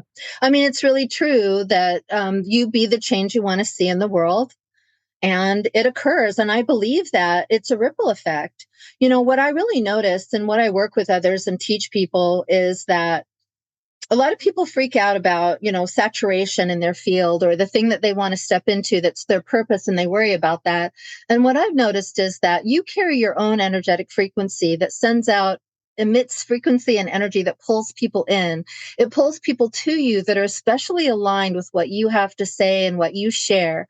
So there's no more of this marketing or branding or anything else. This is just about you being authentic and being willing to share your gift. And it brings people to you. And there are lots of us that also hold codes of being able to trigger the things we talk about, the way we talk about things, the way that we will boldly go into a conversation will trigger people. And it doesn't mean that it's bad or that somebody's not ready. They may walk away from it and feel the way they feel, and they may come around in like 5 years, and we never know. So we have to just keep doing the work. And when we understand that it's really just about authenticity, it's about clearing your own channel and not holding on to your shit and being in a space of innocence between yourself and God. To me, spirituality is the relationship you have to Source or God. That's it. We're going to watch religion dissolve. We'll watch all of these systems that have been built up that have been designed to control us in a certain way. Those are all going to come down. There's nothing that could be done about that. So it's about having faith and trust in your place in this cosmology of you're here now. You're going to come again. You're going to continue to incarnate, and you're going to continue to evolve as a soul. And I think it's amazing that we're living in this time right now with this consciousness and all connecting in this way, because it's so empowering. And to me, it feels very optimistic that we're not really looking toward it looking a certain way, or we don't have an agenda, but we know what isn't our truth. And so in knowing what isn't our truth often wakes people up and helps them to become more clear about their truth. I used to be a diehard liberal. Everything that the liberals really agreed with, I was there. And I had a huge awakening around 2016, around the election. And I didn't like either candidate, obviously, but I was very much part of the awakened, horde of people that were awakening during different aspects. And I've continued to awaken. So our work isn't done. And we're really just getting started with the level of consciousness that we're starting to access. And we're going to be developing all of the senses. Our physical senses that we have are doubled in the spirit world, in the sense of our clairvoyance and our intuition. And that's a whole nother, theme of qualities that we have available to us, which I think will change the scope of how we live. And we won't be able to lie. We won't be able to coerce. We won't be able to deceive. We won't be able to do that, because not only will it be seen right away and called out, but we'll have too much shame or negative energy about it that our conscience won't allow us to do it. So it's going to be interesting to see what happens. I've already been very fascinated so far. So I can't wait to see how it unfolds.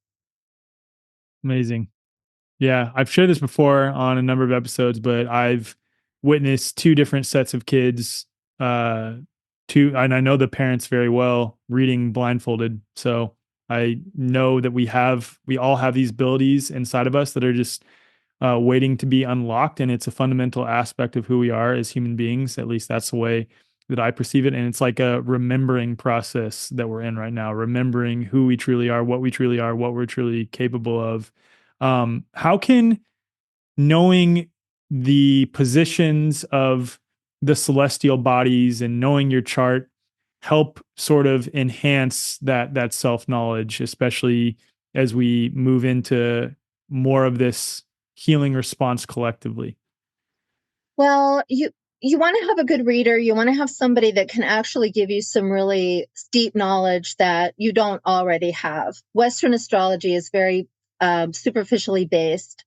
So all the horoscopes you see, a lot of them are really just talking about the sun sign, but we hold all of the constellations within us. We hold all the stars, the asteroids. We hold all of the signs within us as well. That astrology just is a tool of self-knowledge. And what I have found is beyond being able to perceive the purpose, it just gives such a deep permission to allow something to flesh out. You always have an opportunity. For example, I have an Aries moon, which was very contradictory when I was younger. It was feisty and it was, it was hot tempered and it was all the things. But I also learned to cultivate my moon into courage and bravery and self-expression and authenticity. And so when you learn about the chart, you have the option within that chart to live in the polarity of each of those planets and each of those signs. You get to decide. And so even though each was true, that I was cranky or I was courageous, I get to choose.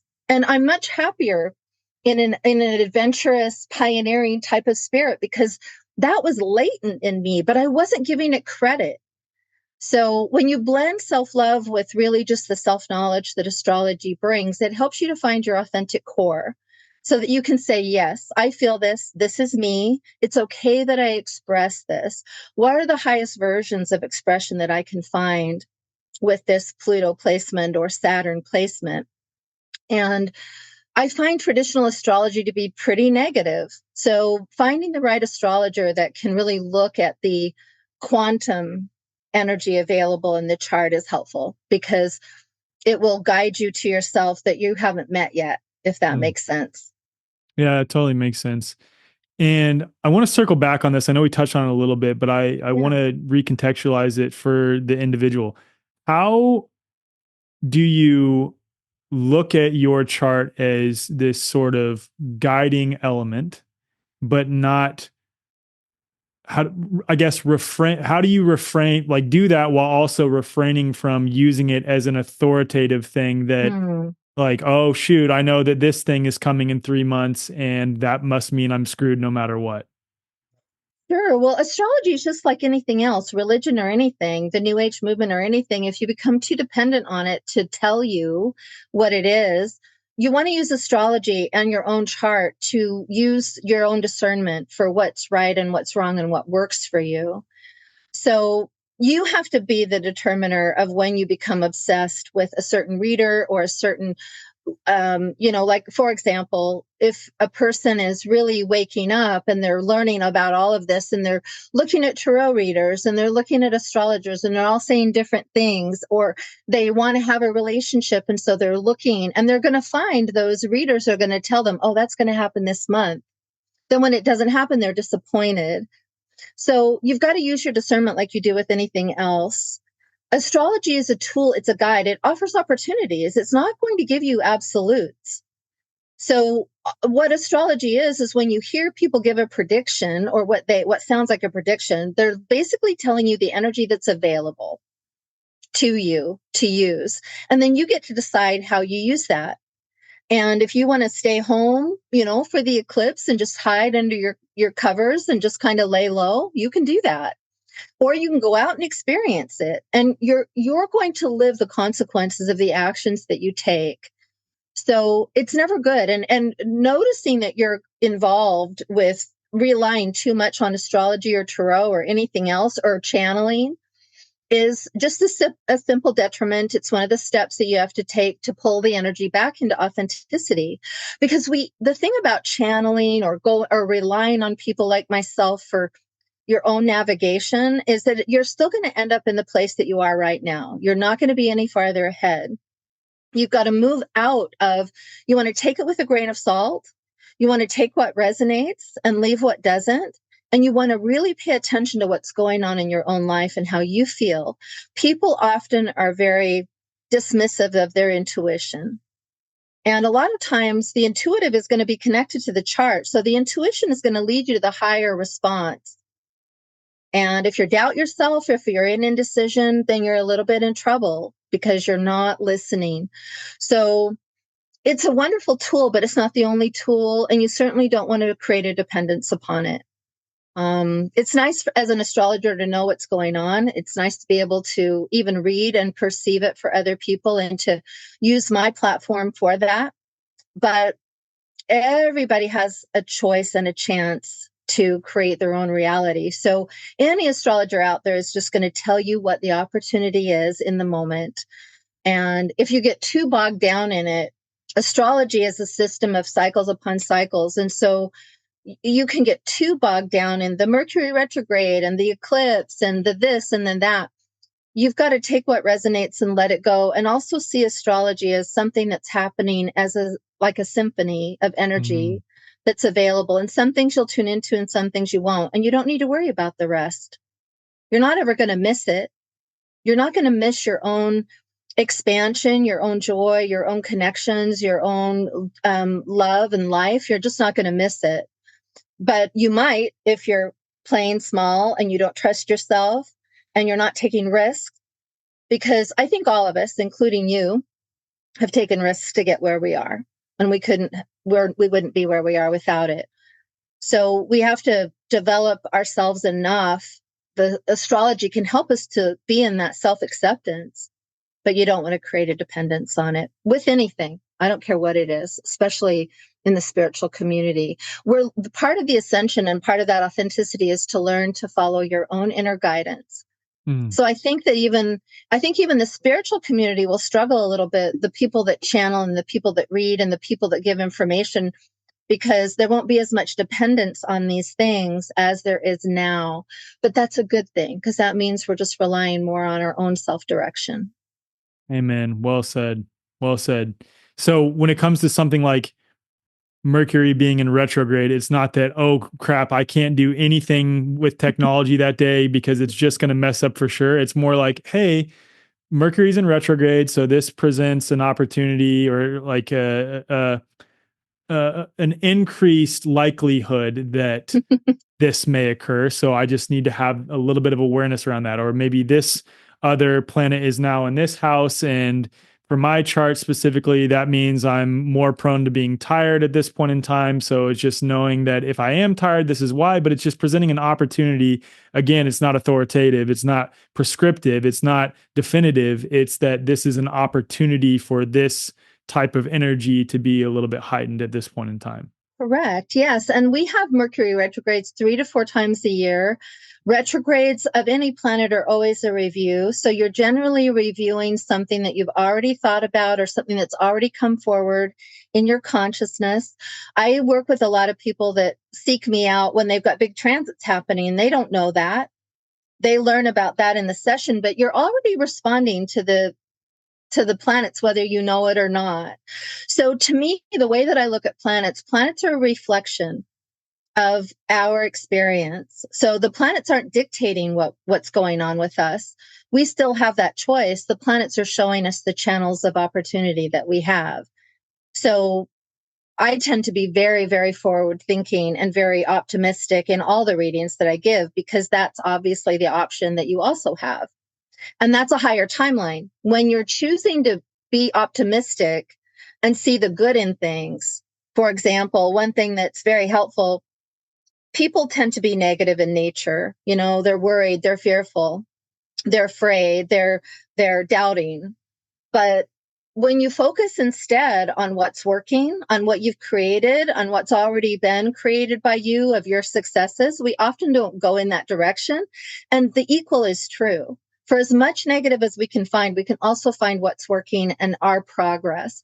It depends on where you focus. So we're always changing and shifting. We're multidimensional. Every day that we wake up, we have different opportunities. When I noticed recently, I was in a rut between the last eclipse.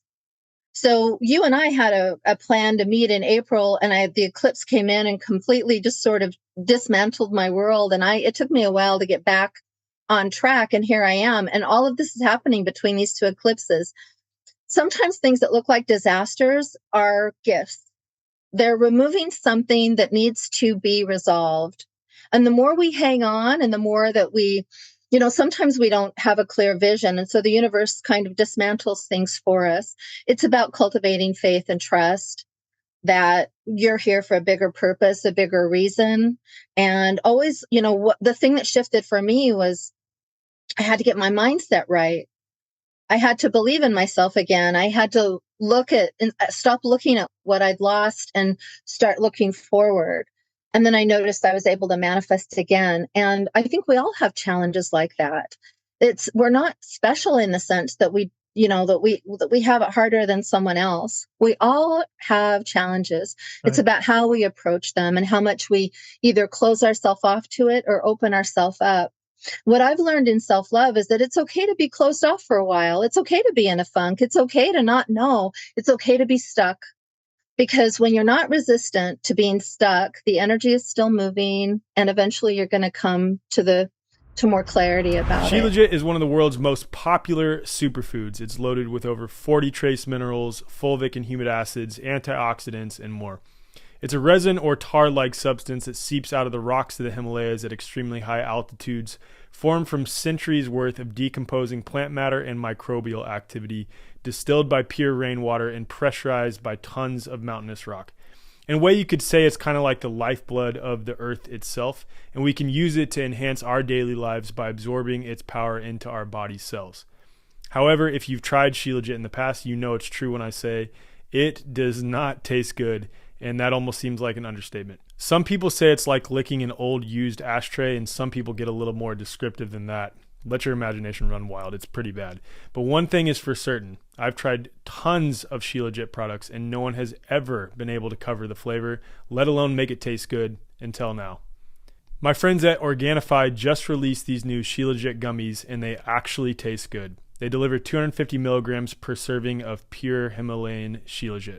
Shilajit's benefits include supporting energy production, healthy hormone levels, performance and recovery, promoting collagen synthesis and heart health, increasing cellular energy, and decreasing fatigue.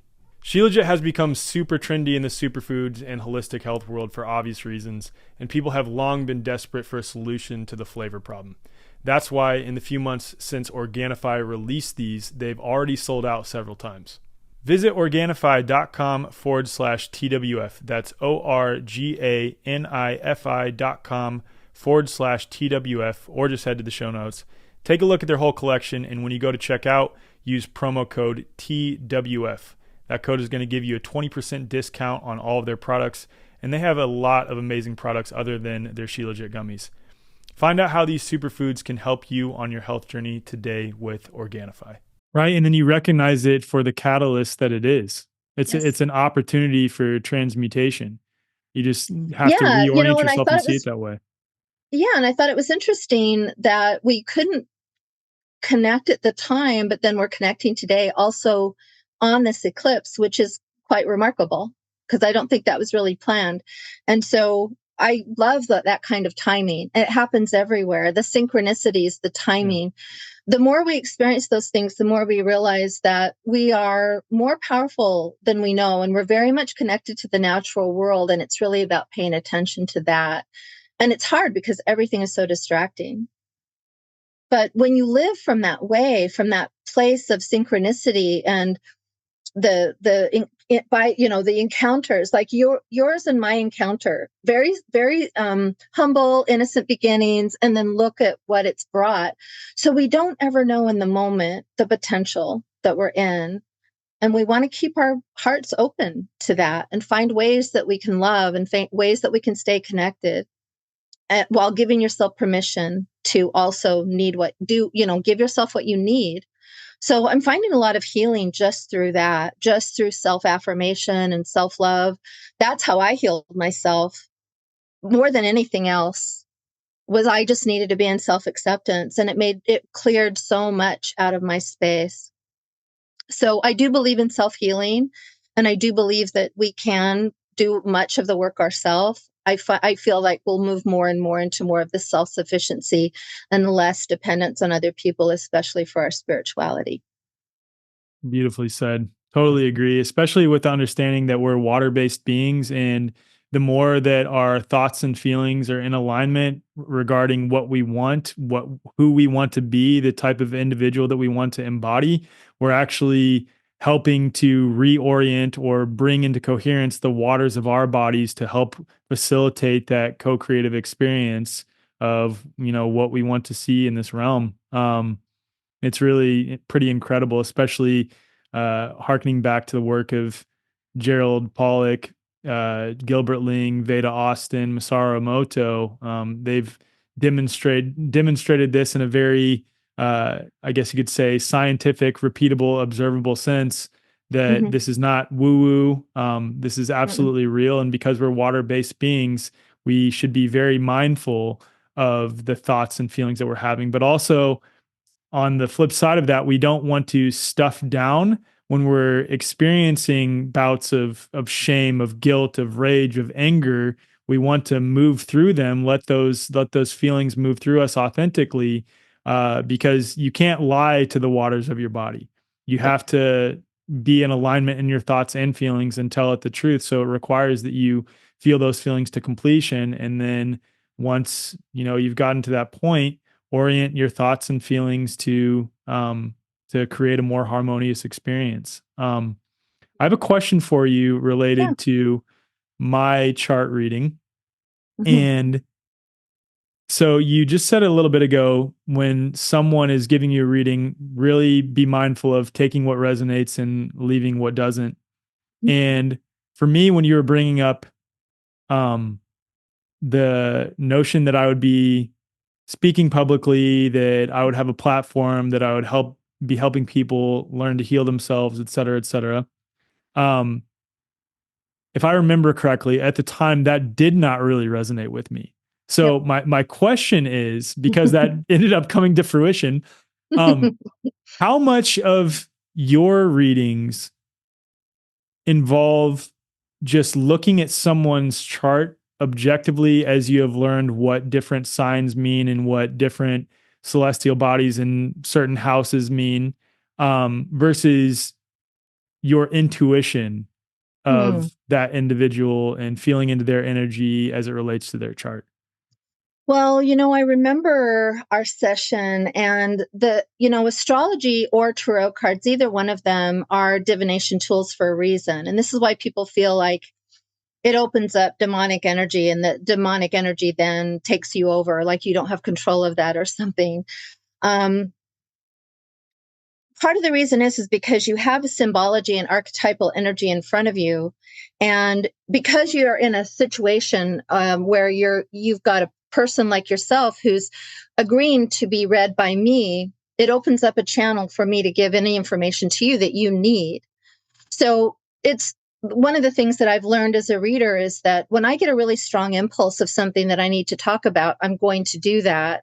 And if that person, if it turns that person off or it doesn't resonate, I take that chance. It's okay that they're maybe not going to come back to see me, but I'm that vessel, I'm that intermediary that needs to deliver that message, and I don't attach anything else to it. So I don't worry too much about what I share, even if it doesn't resonate, because I felt a very strong impulse in our reading. Because I remember when I was speaking about that, because I could feel your incredulousness around that. But I also knew that I was very accurate, that it was accurate, that it was going to happen, because I can feel it. And I feel purpose, and that's what I was feeling. So I didn't know exactly what it was going to look like, but I just knew, because it was in the chart, that you are going to be doing these things, because the chart reflected it. So I don't go off the chart in the sense that I don't go off the range and just talk about, things that I'm feeling. I use the chart as a vehicle to express more of what I can feel and see in the chart. So that's where that comes from. And that's where you may not get it from certain readers. You may not get the same information that I gave you. They might give you a completely different reading. Well, what's pretty crazy is that I had a numerology reading around April of 2020. And again, that's about a month before I started speaking out. And he said something to the effect of, you're an Aquarian herald that will speak on something controversial, that will unite people around that controversial thing that you're speaking on, and you'll be known across the world. And again, I had no concept of that. And maybe you could say at some level, subconsciously, what you said and what he said influenced me, and that started coming out in May, that there was some subconscious influence there, but it wasn't consciously. Like, I had no inclination whatsoever to, okay, yeah, I want to be a public speaker, or I want to be known on this topic. I just got to a point in May of 2020 where I was like, I can see so clearly what is happening right now that I have to speak. I just have to.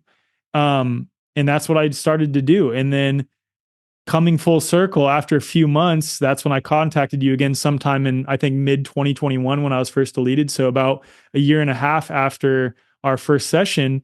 And you were like, oh my goodness, are you on your path? Like, you're doing exactly what I said it was that you'd be doing. So it's funny you say that you didn't get too specific, but I watched the video just before getting on this with you, and I'm like, dang, she was like spot on, like very, very specific. So don't sell yourself short. You are highly intuitive as well. Well, I am, and astrology has done that for me. And the chart doesn't lie. That's what I love about astrology, is that not only can I read the language of it, it opens up a divination channel for me. And I trust that the person in front of me is ready to hear what I deliver.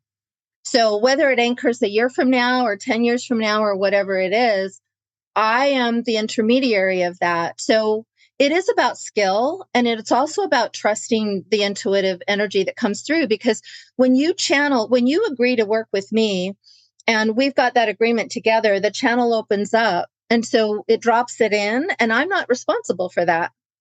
I'm going to just give it. And you're going to receive it. And then you get to decide what you do with it. And a lot of people that are in a space of going from reader to reader and not trusting and not doing their own work will totally miss that. They'll just blow it off. And that's okay too. Divine timing is a thing. So I love that, in a way you could say, well, what came first? The seed, right? Did we plant the seed and then you did it? Or are we just perceiving the energy that you already are? And that's what I feel, is that the stars are already written. You already had a soul imprint, a soul purpose to be here, which is doing exactly what you're doing. So that's all that a lot of times readers are picking up on.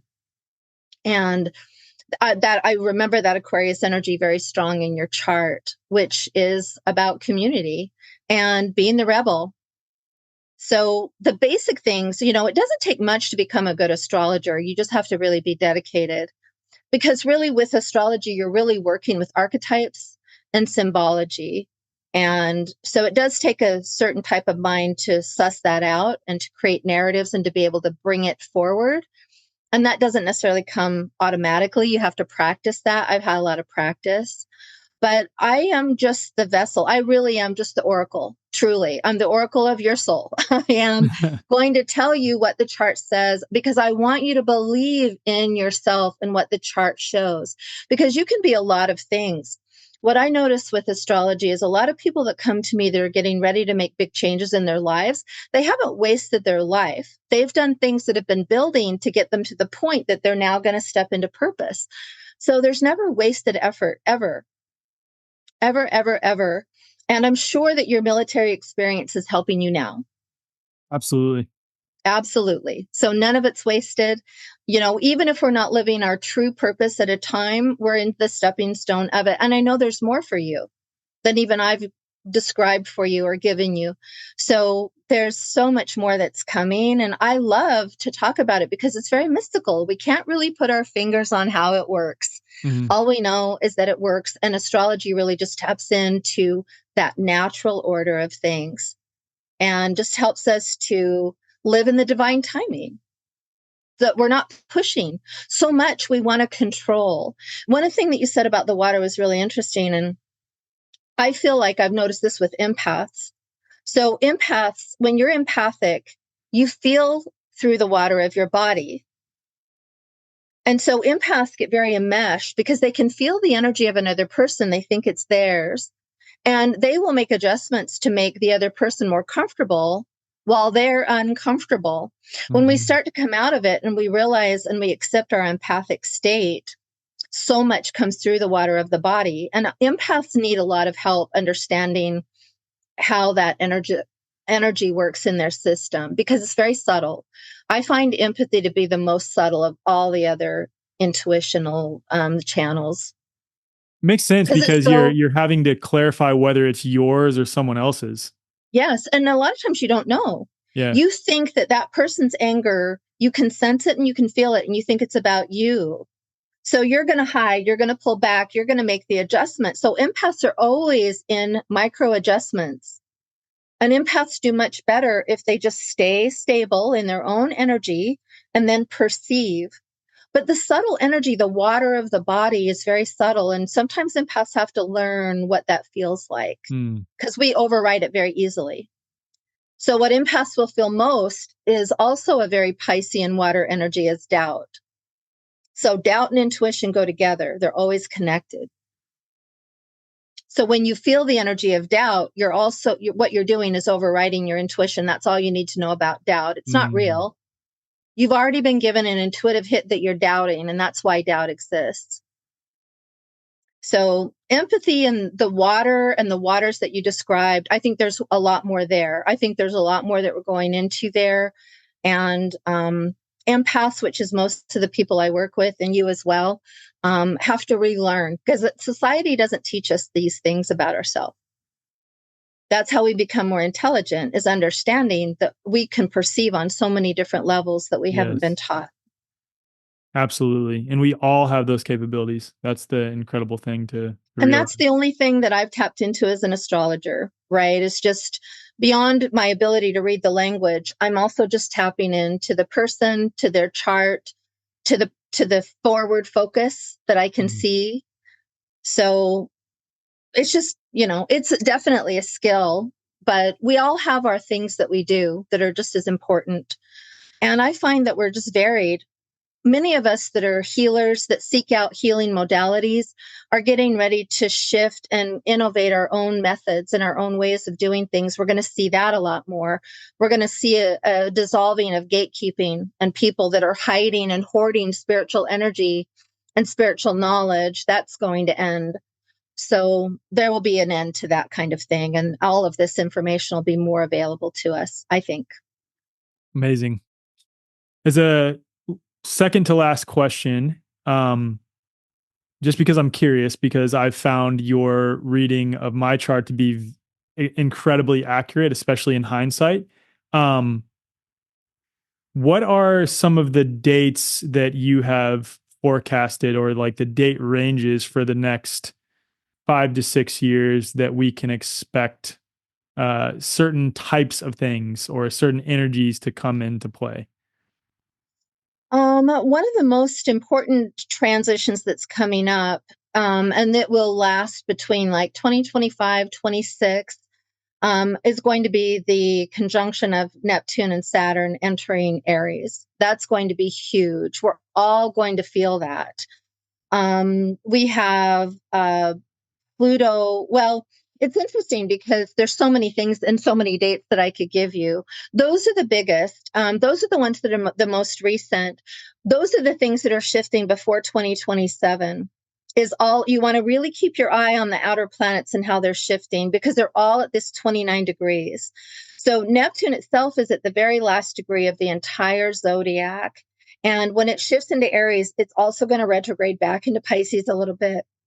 So Saturn moves more quickly. Uranus moves into Gemini. So we've got the rise of AI. We've got, we've had oppositions in certain charts. Like I focus a lot on generational signatures, and certain generations are also being really amplified during this period of time. I'm trying to think of like 6 years down the road, because I'm really focused in probably the next 3 to 4 years. And that's fine. We can stay in that day range. That's fine. Yeah. And I don't really know what's going to be beyond there, because I feel like it's going to be really up for grabs. I feel like this golden age is a little bit of a wild card. let's see.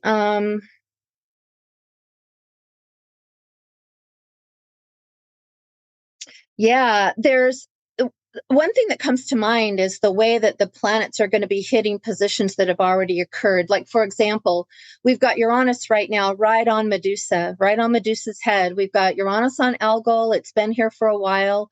This is a major component that is shifting and helping us to reclaim the energy of what I term the witch wound. So there's a lot of healing in the feminine that's coming forward, especially around intuitive gifts and being able to share those gifts through divination and compassion and love and patience and, for one another. And that's what I feel like the eclipse today is conjunct Lilith.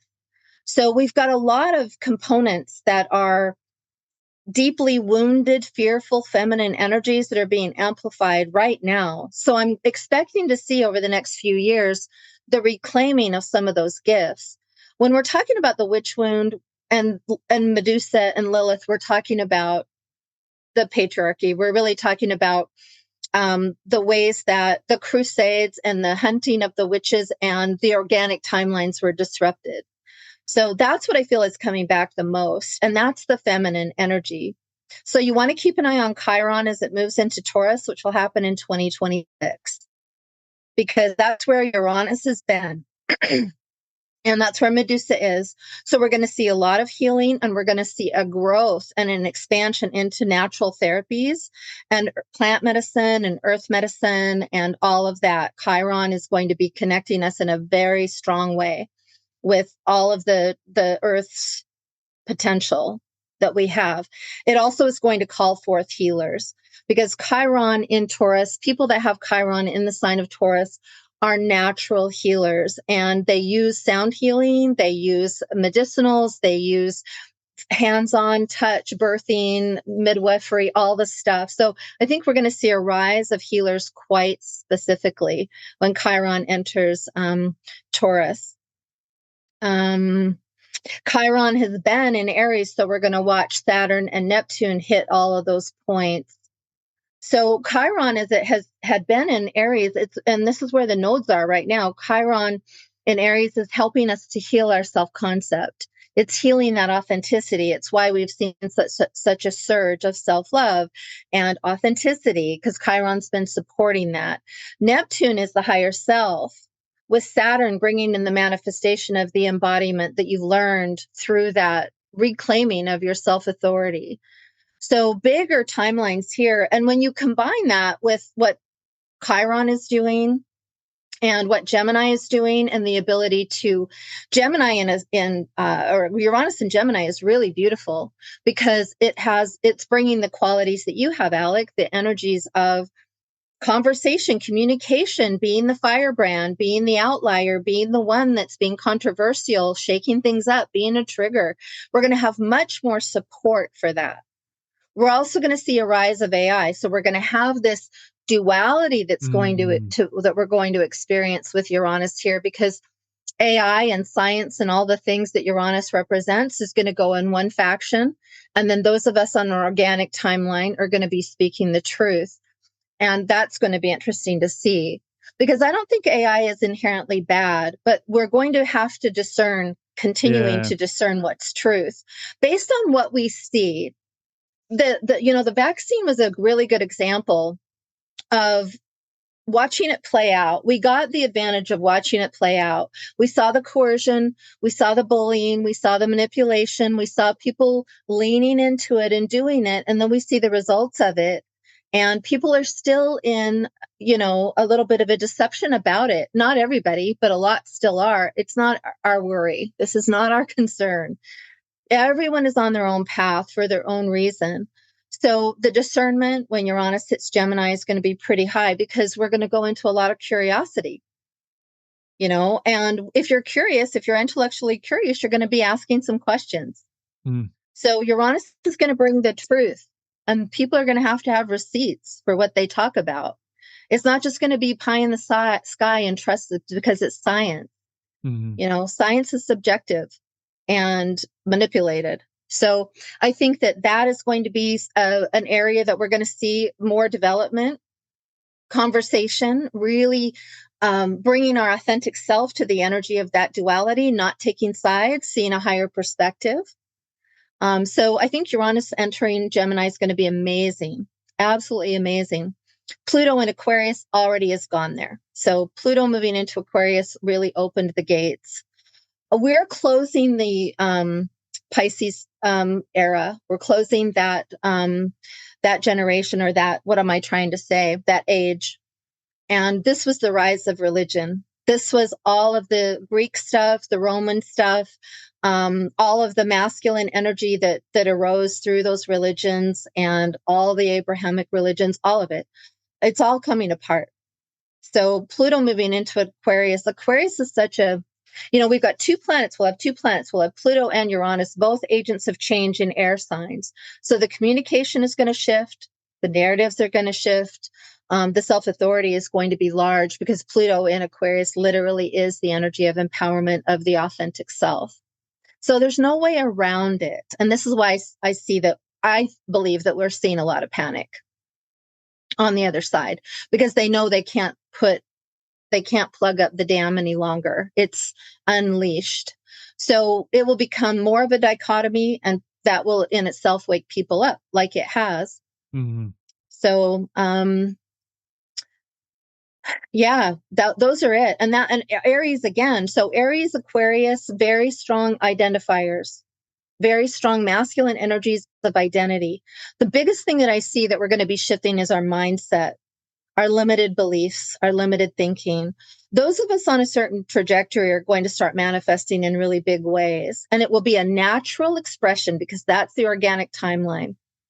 So that's also a way that we circumvent what's going on, because we're already on the organic timeline. The organic timeline is going to win because it is the truth.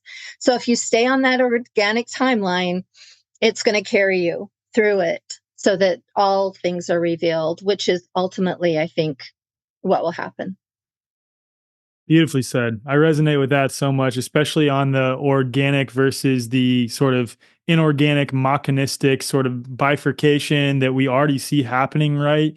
Where you just see camps of people moving in that direction, like away from the cities, back to understanding of natural health, getting back to the very basic things, like just putting your feet on the earth, birthing completely separate of the birthing system, staying as far away as we can from pharmaceuticals. People are moving in that direction. And then you have this other element of society where you're like, just like you said earlier, you're in the same reality as them, but you might as well be in completely different realms, because they're buying into the inorganic, sort of mechanistic, very tyrannical, authoritarian brand of things, and they're moving in that direction. I think that this is an opportunity, like you said, because they can't plug the dam back up, it's already breaking, that this is an opportunity for us to exit, and they realize that, and they're just trying to capture the people that they can to move into this sort of AI driven, tyrannical, mechanistic 15-minute city paradigm that they're trying to create. And then the other point that you said regarding science being manipulated, and now I think we're moving into a phase of true science, in that what we're looking at will require that people bring forth evidence for their claims, meaning that they're actually adhering to the scientific method, that they've demonstrated that X causes Y, which is what the scientific method is supposed to be about, rather than wrapping up dogmatic authoritative guidelines coming from experts who have secret agendas, right? Trying to frame it as science. So that old paradigm of scientism is dying, and we're moving into a phase of genuine science where you have to have evidence for your claims if you're going to want people to buy in to a given paradigm. And because people are learning to trust themselves, their own judgment, their intuition, especially as they're on this organic pathway. So all that makes sense to me. All that makes total sense. Yeah, I mean, what I see with the inorganic timeline is the desire to be God, to play God. I mean, if you look at it just in those simplistic terms, that's all that's happening. You have a whole timeline that's trying to be God, play God, be in control, manipulate, herd people into a certain thing so that they can make more money. And it's easy to see once you understand that it's basic. So the authenticity is the same thing as the organic timeline. It's all the same energy. It's all the same there. And the reason that it doesn't get beat, the reason why they don't win, or that this agenda doesn't win, is because it's not organic. And there's no way around that. There's no way to get around that. And I feel like that's what the whole Piscean age is about, is that deception that creates that denial. And they've done it through religion, and they've really, really done a good job of it. And so as we come out of it, just remembering that when you adhere to the truth of the organic, the way that organic energy works, and you adhere to that, and you agree to celebrate life and celebrate love and all the things that are connected to that organic timeline, all the abundance that's there through the earth and what she gives us, that becomes, again, it creates that bifurcation so that we can actually see it. So you do your job by becoming the most authentic presence that you can. And that's all that really is needed, because if we're all doing that, we're affirming the organic timeline, and it's going to do its thing. Beautifully said. Beautifully said. Okay. As a last question, because I cannot recommend enough booking a session with Lynnette. You're still offering those, right? Still offering individual sessions. Okay. Individual readings. Where can people find you, your work? Where do they head to if they would like to book a session with you? So you can find me on Instagram still. I'm at Oracle of Your Soul, and that's my handle. And you can also find my website at oracleofyoursoul.life. You can book there. You can read a little bit more about me. I give astrology sessions. I do tarot. I do hypnosis. I do clearings and energetic healings. I have memberships. I have a membership. I have classes that I'm always offering. I'm getting ready to launch a manifestation class, so you can watch for that. But I do recommend the quantum astrology reading, because it is going to give you the most in-depth reading that I can offer you. So you can find me in those locations, and just clicking on the link in the bio is definitely going to show you how you can book those sessions. Thank you for that. Absolutely. And you can find all that in the show notes as well, too. So, nice. Yeah, Lynnette, thank you so much. This was awesome. It was so cool to connect with you in this way, especially after having just watched all that again. It was incredible. Really. Well, I want to just offer my appreciation for you giving me this space, and it's so good to connect to you again. And I'm so happy that we have this affiliation with each other. And I really appreciate your opportunity here, and also your patience working with me through, a little bit of turbulence in my life. So I appreciate you very much. Yeah. Thank you so much, Lynnette. Okay. Take care.